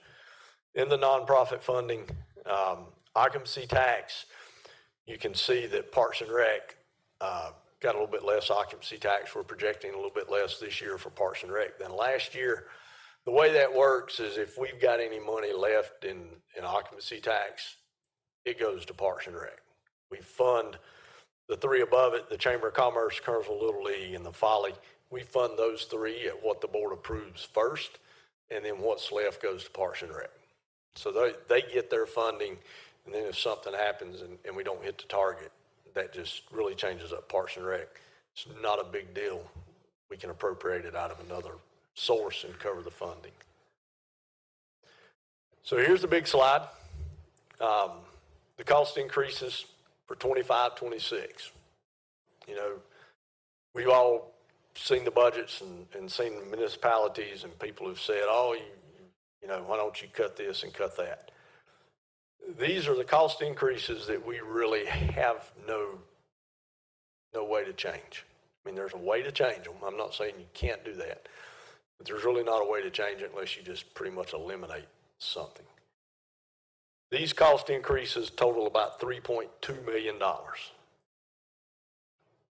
And the ones right here, the retirement system contribution, that's what we are required to contribute per employee salary to the state requirement system.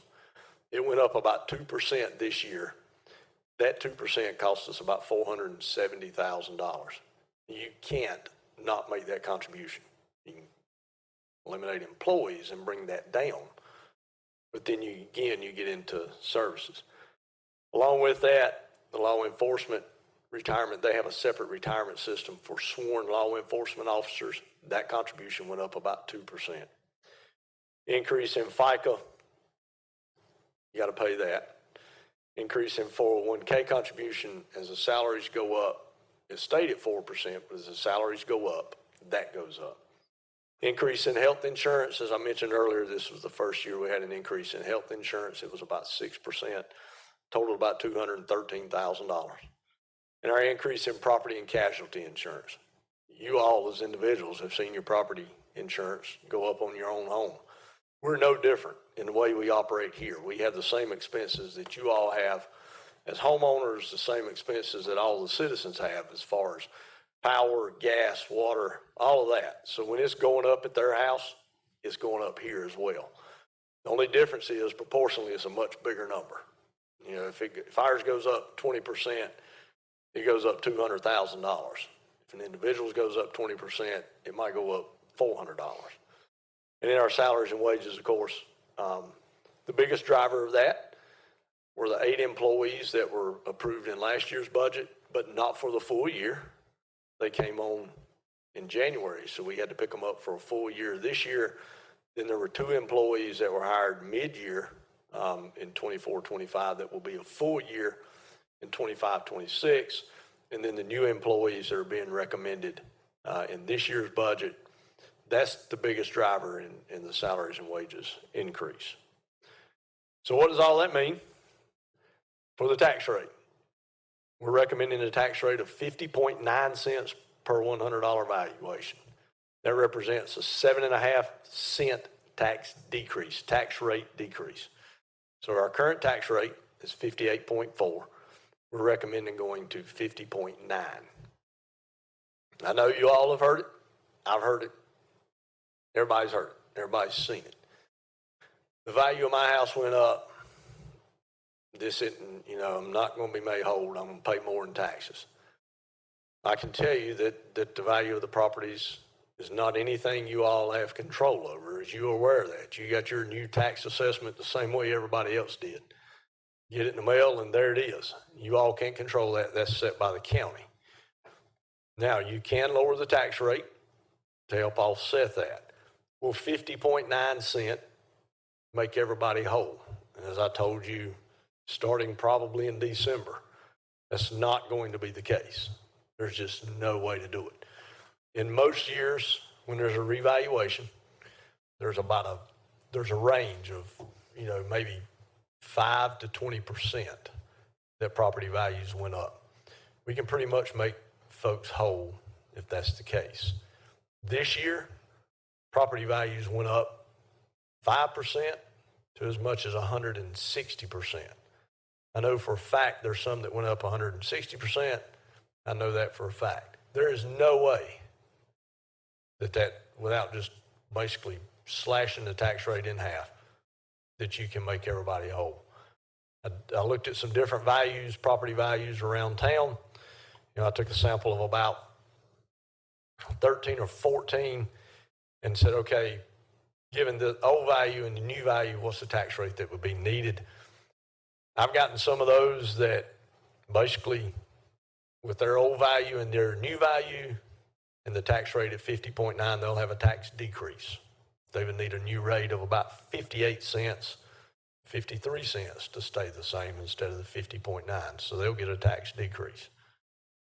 I've looked at a couple. The most I've seen on one with the new value and the old value, you all would have to lower the tax rate to 23 cents to make them whole. I mean, that's not possible. You're at that point, you get down to 23 cents. I mean, that's the equivalent just about of eliminating the police department, is what that is. Because that's almost 27 cents. That is the equivalent of eliminating the police department. So it's just not reasonable to do that. I've seen some in the 40 cent to 45 cent range. So you all were put in a tough position. Staff, department heads were put in a tough position to figure out the riddle of what the county did with the tax reassessment. We've got it at 50.9 cent. I think that slide there shows where we're at $3.2 million. You've got to have it. It's not out of the norm for what the folks around us have done. That is what it is.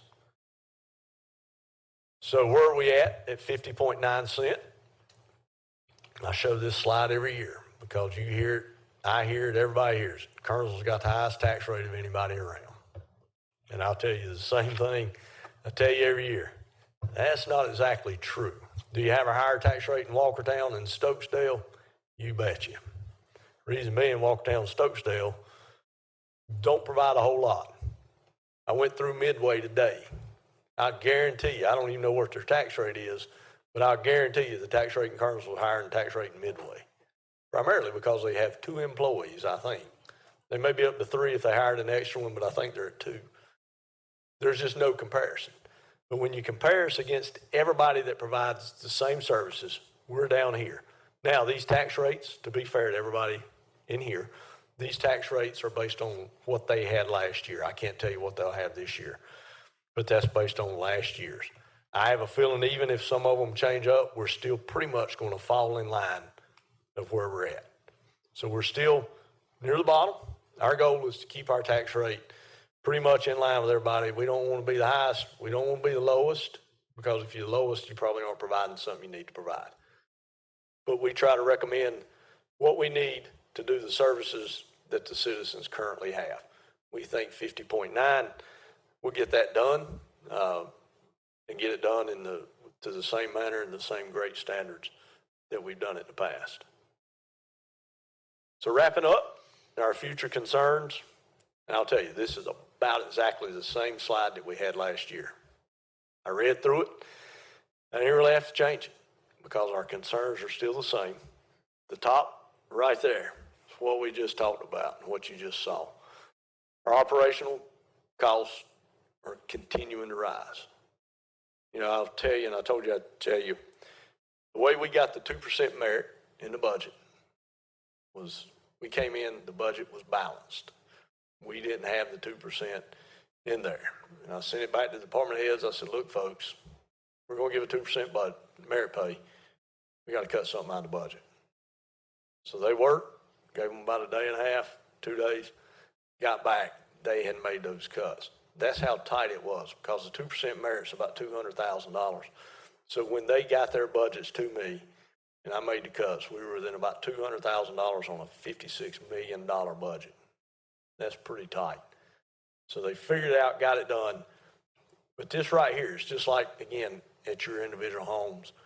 Everything's going up. No different here. The problem we have is everything's going up, but our revenue is kind of leveled off. As I said earlier, with sales and use tax, we anticipate probably our property tax leveling off some. We think that's coming as well, because as costs go up, it costs more to build. Those guys can't build because the money's not there, the return is not there. So we're seeing that start to level off. That's really the 1 and 2 right there. And then our percentage of our fund balance, I think I mentioned this to you all, it's not the dollar amount in the fund balance, it's the percentage of fund balance when compared to expenses. That continues to decrease, primarily because the expenses continue to increase. When the budget was $45 million, 15% of that was about $7.5 million. We're still at the $7.5 million, but now it's $56 million budget. So the percentage of that decreases. Our internal fund balance policy says we maintain a 15% fund balance. We're right on the edge of that now. I can tell you that we're right on the edge. We'll probably move a project over to the capital project ordinance, which will help a little bit. But we're going to see. The good thing is it's based on June 30, so we'll see where we're at. We may have to come back to you all and say, hey, look, we need to lower that percentage. The good to bad is, like I say, the good is we still have the same dollar amount. Bad is percentage-wise, it's a little bit less. We're trying to put some back into fund balance this year. As I told you all, we're hoping to put about $400,000 back into fund balance, which will help it a little bit, not a lot on a $56 million budget, but it's better than nothing. So I think that's it. I'll be glad to take any questions, but before I do that, I'd like to thank all of the department heads out front, one behind me, Miss Rebecca East in the back. She's one that had the dubious honor of putting the budget together this year. She's not a department head, so I still want to thank her though. She did a great job on it and tolerated me for about 3 weeks of calling her every 5 minutes saying, hey, how about this, how about that? So, but all of those folks out there, Catherine, Chief Tilley, did a great job on getting this budget together. Again, I think it's a fair budget, allows us to continue providing those services for the citizens. And, you know, I wish we could have made everybody whole with the property taxing or property value increase, but, you know, there's just no way possible. There's a way possible, but I think if you take that option, you know, to get down there to the 23-cent tax rate or whatever, I think then you'll hear more from the citizens than you would if you leave it at the 50.9. So that's it for me. Be glad to answer any questions that the board might have. Curtis, thank you for your hard work on the budget, and to the staff that also worked on it. We really appreciate all of you. We have been going for 2 hours now, and I said we'd take a break after your presentation and before discussion and the public hearing. So we'll stand in recess for, what do y'all think? 5 minutes, 10 minutes? We'll stand in recess.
Call the meeting back to order.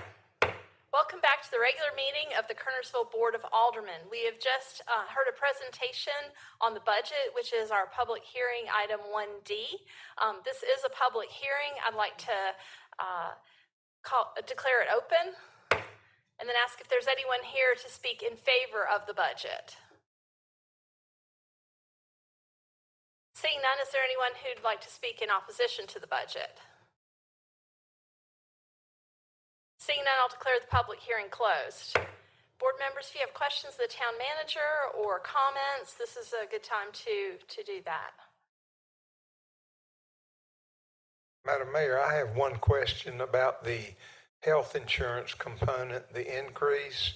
And I think we know about it, but I'm not real sure that the general public does. And if Curtis could explain to us how that works and why that increase had to be built in, please. Yes, sir. For health insurance, we're part of the North Carolina Health Insurance Plan. It's a pool of municipalities and counties throughout the state.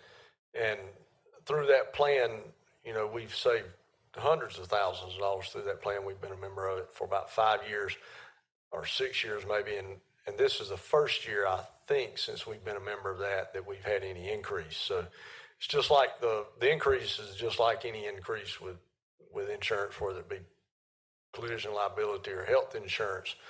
We did experience about a 6% increase this year in that cost, and it's based on our loss runs, things like that, the environment itself, as far as what it costs them to provide insurance and what it costs for the claims that come in. I can tell you that we analyze every year. Our employees contribute to the insurance based on the type plan that they have, and we have 4 options. We have employee-only insurance, we have employee spouse, employee children, and then family coverage. And so the amount you contribute as an employee depends on which plan you select.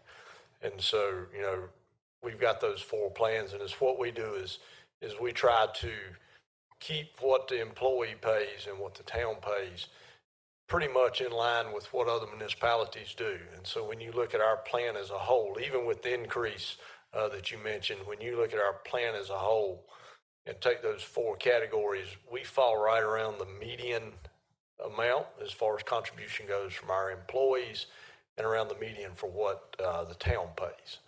So it does vary depending on which plan they select, but we're right in line with the others as far as what they do. Again, we're not the highest, we're not the lowest. So that's kind of where we try to be. We did not increase the amount this year that employees are required to pay for any of those 4 plans, because the increase to the town was, while it was significant, it was not really significant. I mean, it's about 6%. That was offset a little bit. You saw the number was $220,000.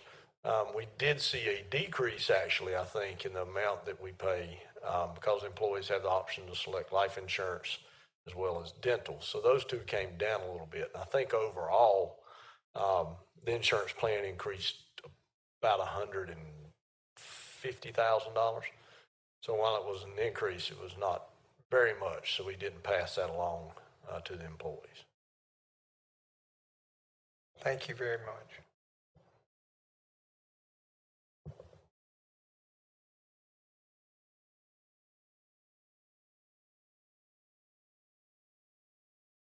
All right, any further questions or comments? Do I have a motion?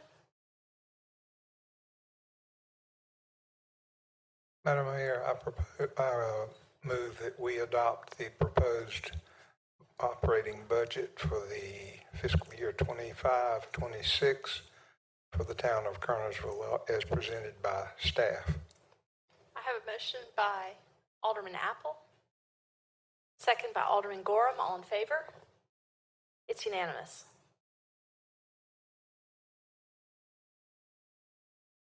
Again, Mr. Swisher, thank you for your hard work on this, and Rebecca, to you as well, and all of the staff, department heads for finding the places to cut, the places to defer expenses, and working together to create a budget that maintains a level of services for our citizens, and yet is a responsible use of town resources. We really appreciate the at least 6 months, but a little bit longer than that process to put this document together, and express our appreciation for all that hard work.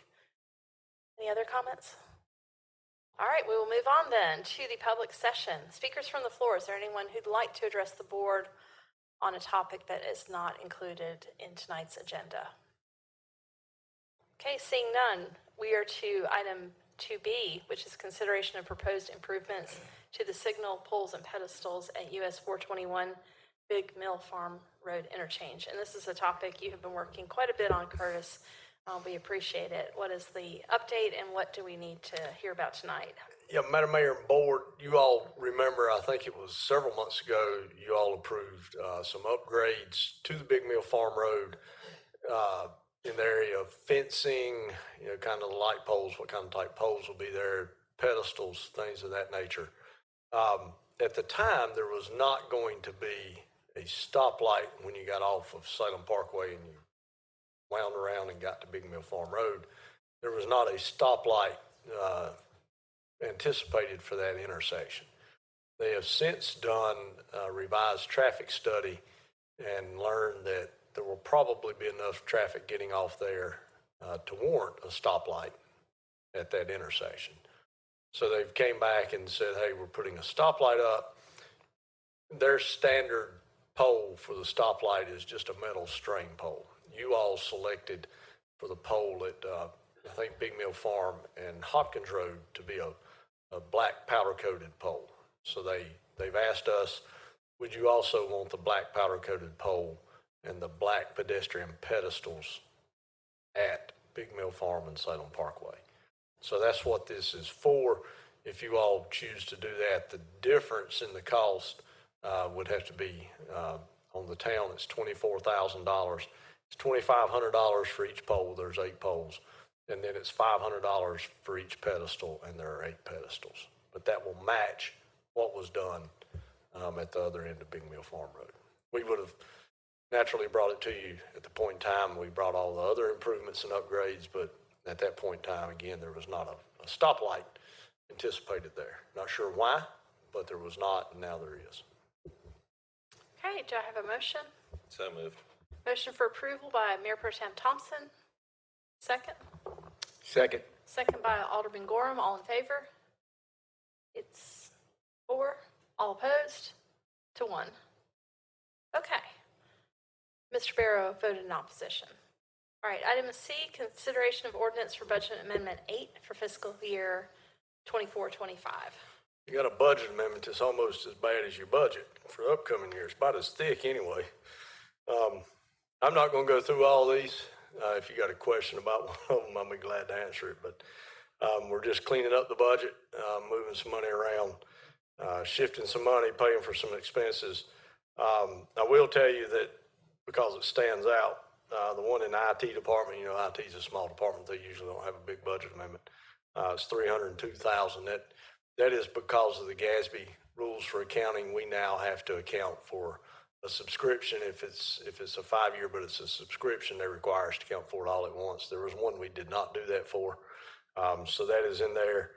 The rest of the items, governing body, the biggest part of that in governing body is amount due high point for economic development incentives. We entered an agreement some time ago, back in probably 2006, that all of the land between New 40 and Salem Parkway in that triangle over to Macy Grove Road, we split the tax revenue on that.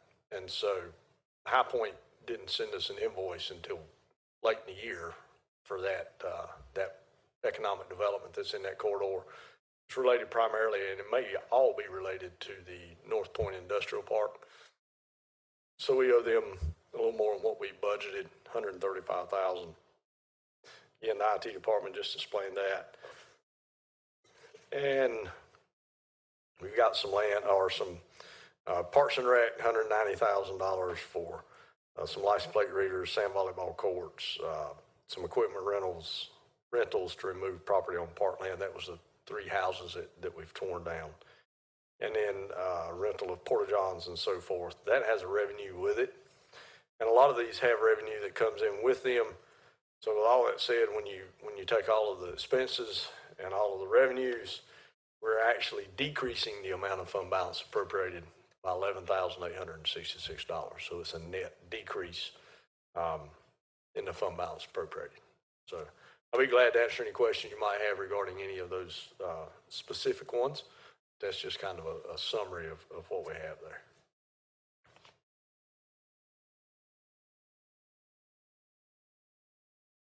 All right, any questions, or do I have a motion?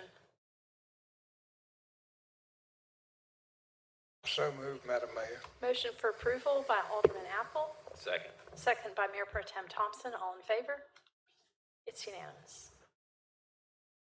All right, we are to the consent agenda. All of the following matters are considered to be routine by the Board of Aldermen and will be enacted by one motion with no separate discussion unless a board member or citizen so requests, in which event the matter will be removed from the consent agenda and considered under the following item.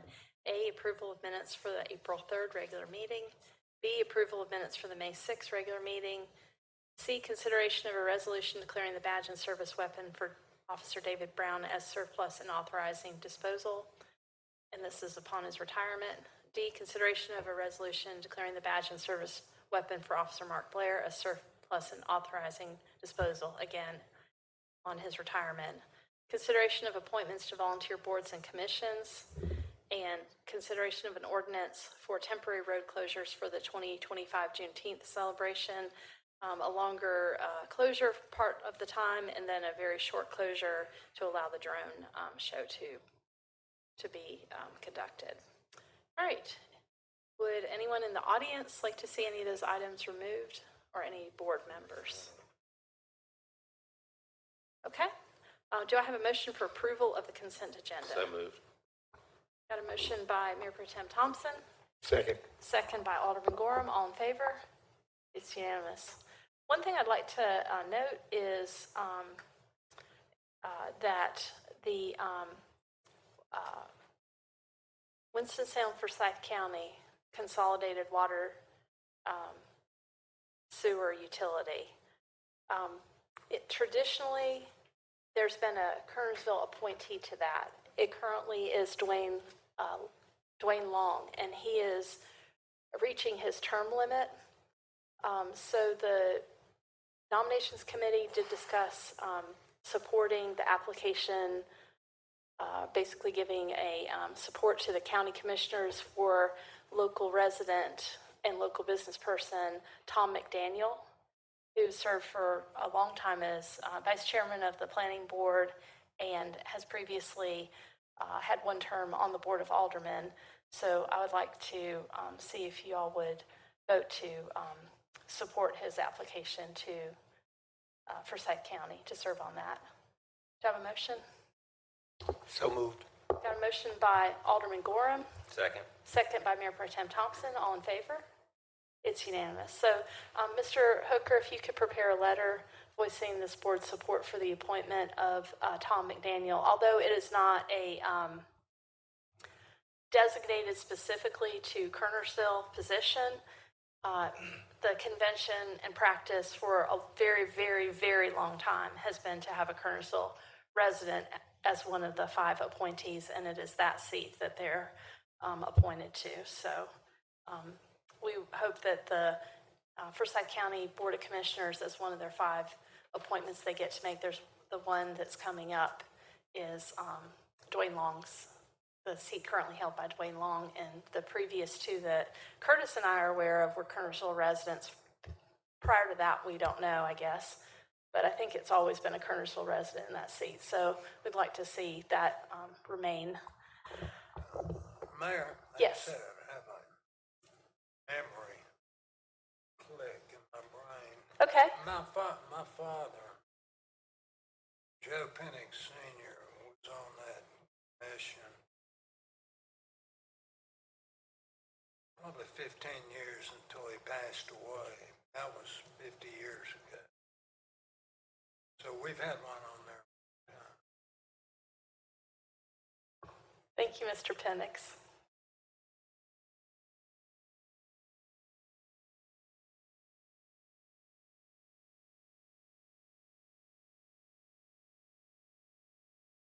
All right, we are to the town manager's report. Mr. Swisher? Madam Mayor, I have one item, and I think you have the ordinance in front of you. It's an ordinance declaring a road closure for the Juneteenth celebration. It'd be on June 19th. One of the roads that we're requesting is Harmon Lane, the portion that runs beside of Harmon Park between Main and Cherry Street from 6 to 9:30. And the other one is Main Street for a short period of time between Harmon Lane and Mountain Street, and that will be from 9:15 to 9:30. I think we just covered that on the consent agenda, unless we need to separately vote on it. That was on the That's consent right. agenda. That's just a copy there for you to I have. don't have it on my consent agenda. I hadn't updated or uploaded it, so I don't have anything. In that case, I'm good. Okay, Y'all don't have to vote on that again either. just wanted to confirm that. All righty. We got it. All right, matters to be presented by the town attorney. Madam Mayor, I have two matters that I'd like to present to the board's consideration.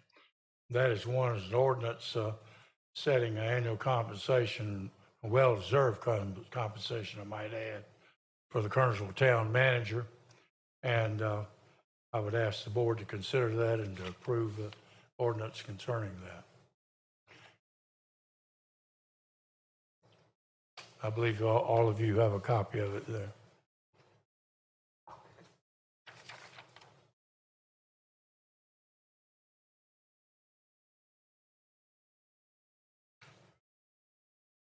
Madam Mayor, I would like to make a motion to approve.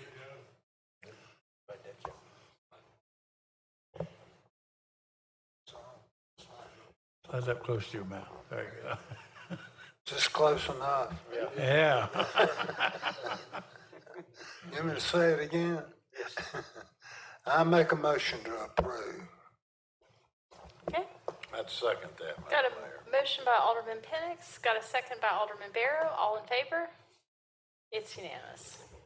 Madam Mayor, for the record, that's a motion to approve the ordinance and the agreement, correct? Yes, we want to definitely, if we're I want setting an to, annual I was going to bring the amendment up. okay, there Yeah. answers your question, Mr. Hooker. All right. That was Okay. the first matter. Now we've got the second. There's an amendment to the employment agreement that we also need to, for board to consider and hopefully to pass. Okay, do I have a motion? Got a motion by Mayor Pro Tem Thompson, Second. second by Alderman Gorham. All in favor? It's unanimous. All right. Are you okay with being here another year? I'm ready. Thank you Okay. all. I appreciate it. Enjoyed the last year and look forward to the next year. Or I've enjoyed actually with you all the last 3 years. So appreciate all you do for the town, and it's an honor to work for this board and for the town. And I look forward to many more good years. So thank you. Thank you, Mr. Swisher.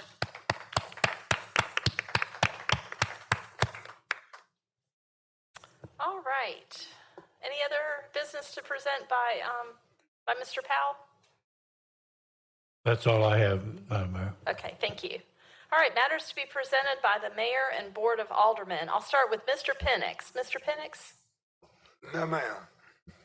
Mr. Gorham? Yes, Madam Mayor. I would just like to extend a welcome and an invitation to our staff and our community to come and join us on June 19th at Harmons Park, where we'll be celebrating Juneteenth for the 4th time. And we will have our second drone show, about 90 drones going up about 8:45 as we play the Black National Anthem. So come out and celebrate with us as we celebrate that commemorative event that took place years ago that made all African Americans in the United States free men and women. Thank you. Thank you, Mr. Gorham. I have nothing. Mr. Apple? Mr. Barrow? Sadly, I got a couple of things I want to throw at the board here. Okay?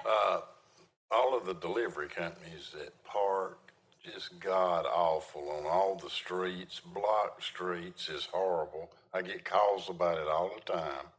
It's got to be against the law, Jason. And we got to do something about it. You got all these delivery companies that just, I mean, it's the damnedest thing I've ever seen, the way they'll park and jump out and run, deliver a package. The brick and mortar companies in Kernersville deserve better. They deserve us to enforce the laws and not let them get away with this. If the brick and mortars were messing up and not following the law, we'd be all over them. But, you know, all of Amazon and FedEx and UPS, all of them, they're terrible. And something got to be done about it. It causes accidents and backs up traffic. Anyhow, we got to do something about that, and I want to work on that in the next 5 or 6 months. I think we owe it to the people of Kernersville. I get calls about it all the time. I got something else here too. Let's see. I've noticed an increase in the tagging of buildings around town. Tagging, gang tagging, Jason. And I know y'all are all over that, and I just wondered what our response would be to somebody tagging a building. I mean, we got to fix it, paint it, remove it, something. We can't allow that to continue any way, shape, form, or fashion in our town. And we need to work on that, and I'm planting the seed to take care of that. And the final thing is, and I promised Judge Vickery that I would address the board about this, there's a lock on the bathroom in the back. And of course, she was holding court here 2 weeks ago, and she was unable to get in there because somebody left the key in there. And anyhow, she says, why is there a lock on that door? I says, I don't know. You know, it's back in the back where nobody can reach it. Anyhow, she suggested to me that we should remove the lock and just make it a regular bathroom for anybody that had the privilege of being in the back hall. That's it. That's all I got. Thank you. Can we install one of the levers that's like occupied, not occupied that they have nowadays? Yeah, that's on there. We can. I'm not sure what kind's on it, but I think it's got a lock from the inside. So just leave it unlocked and then they There's can a lock key it. lock. Without a key. Huh? You cannot get in there without a key. We can fix the handle. I honestly think that the court is the one, years ago, the court's the one that installed it like it is. Really? Yeah, it was not us. The court, for whatever reason, did it. So Pretty good. if the courts want it, I don't care how they do it. I would recommend still having at least a lock on the inside where they can lock it. No, that's but good. You gotta have that. I wouldn't want to remove the lock completely. I need you to sign something here, you know. Yeah, put occupied, unoccupied on it, but we can take care of that. It honestly, from our standpoint, doesn't matter to us. I mean, we wouldn't put a lock on the inside if I don't care how they want to do it. But Good deal. Thank you. on the other issue, we do have an ordinance that addresses graffiti. I'm not exactly sure what that ordinance. I know it requires it to be painted or cleaned off of a building within a certain amount of time period. I'll address that, and I'll let Chief Tilley kind of address what they've been doing as far as that goes. Yeah, Alderman Barrett, anytime we get any complaints or we see graffiti, we send people out and we start looking at cameras in the area, and we also go to people that we know have connections probably to those gangs, and that's how we start the investigation working back. Right. That's good. I appreciate that. Absolutely. Do you take it down? I'm sorry? Are y'all responsible to take it down? We are not responsible for taking things off of other people's property. We have helped in the past, but I'll let town manager speak about that. That's good. Yeah, there's been some instances in the past where we've provided some assistance to the property owners, but the way the ordinance is, it requires the property owners to remove that. If for whatever reason, if it's an absent property owner and they won't remove it and we can't have any luck getting in touch with them through whatever methods, then we have done it. But it's rare that we've done it. But we'll go in, and if you can send me a list of the properties, we'll go in and look at those and contact the property owners. Some of them go in and take care of it pretty quickly, but unfortunately, as you mentioned, some of them don't. that's when it becomes a problem, because what we've seen in the past is if you don't get it off, fairly quickly, then you'll have another one on it. Yeah. I mean, it just kind of goes, they'll see it stayed there and they're like, hey, I put a tag there and it stayed. Let me go tag it again. Somebody else comes in and tags the other side, and then before you know it, you've got 4 or 5 on there. So that's why we have in our ordinance the time frame to remove it.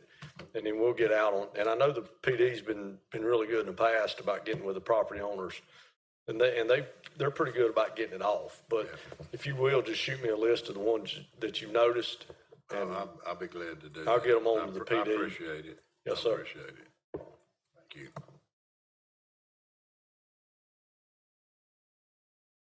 Any more, John? Those are good ones. Got any others? All right, thank you. I have nothing. Mr. Thank you. Thompson? Okay, thanks. All right, is there any further business before this board this evening? All right, if not, do I have a motion to adjourn? Motion to adjourn. Got a motion by Mayor Pro Tem Thompson. Second by Alderman Barrow. All in favor? It's unanimous. This meeting is now adjourned. Thank you for joining us.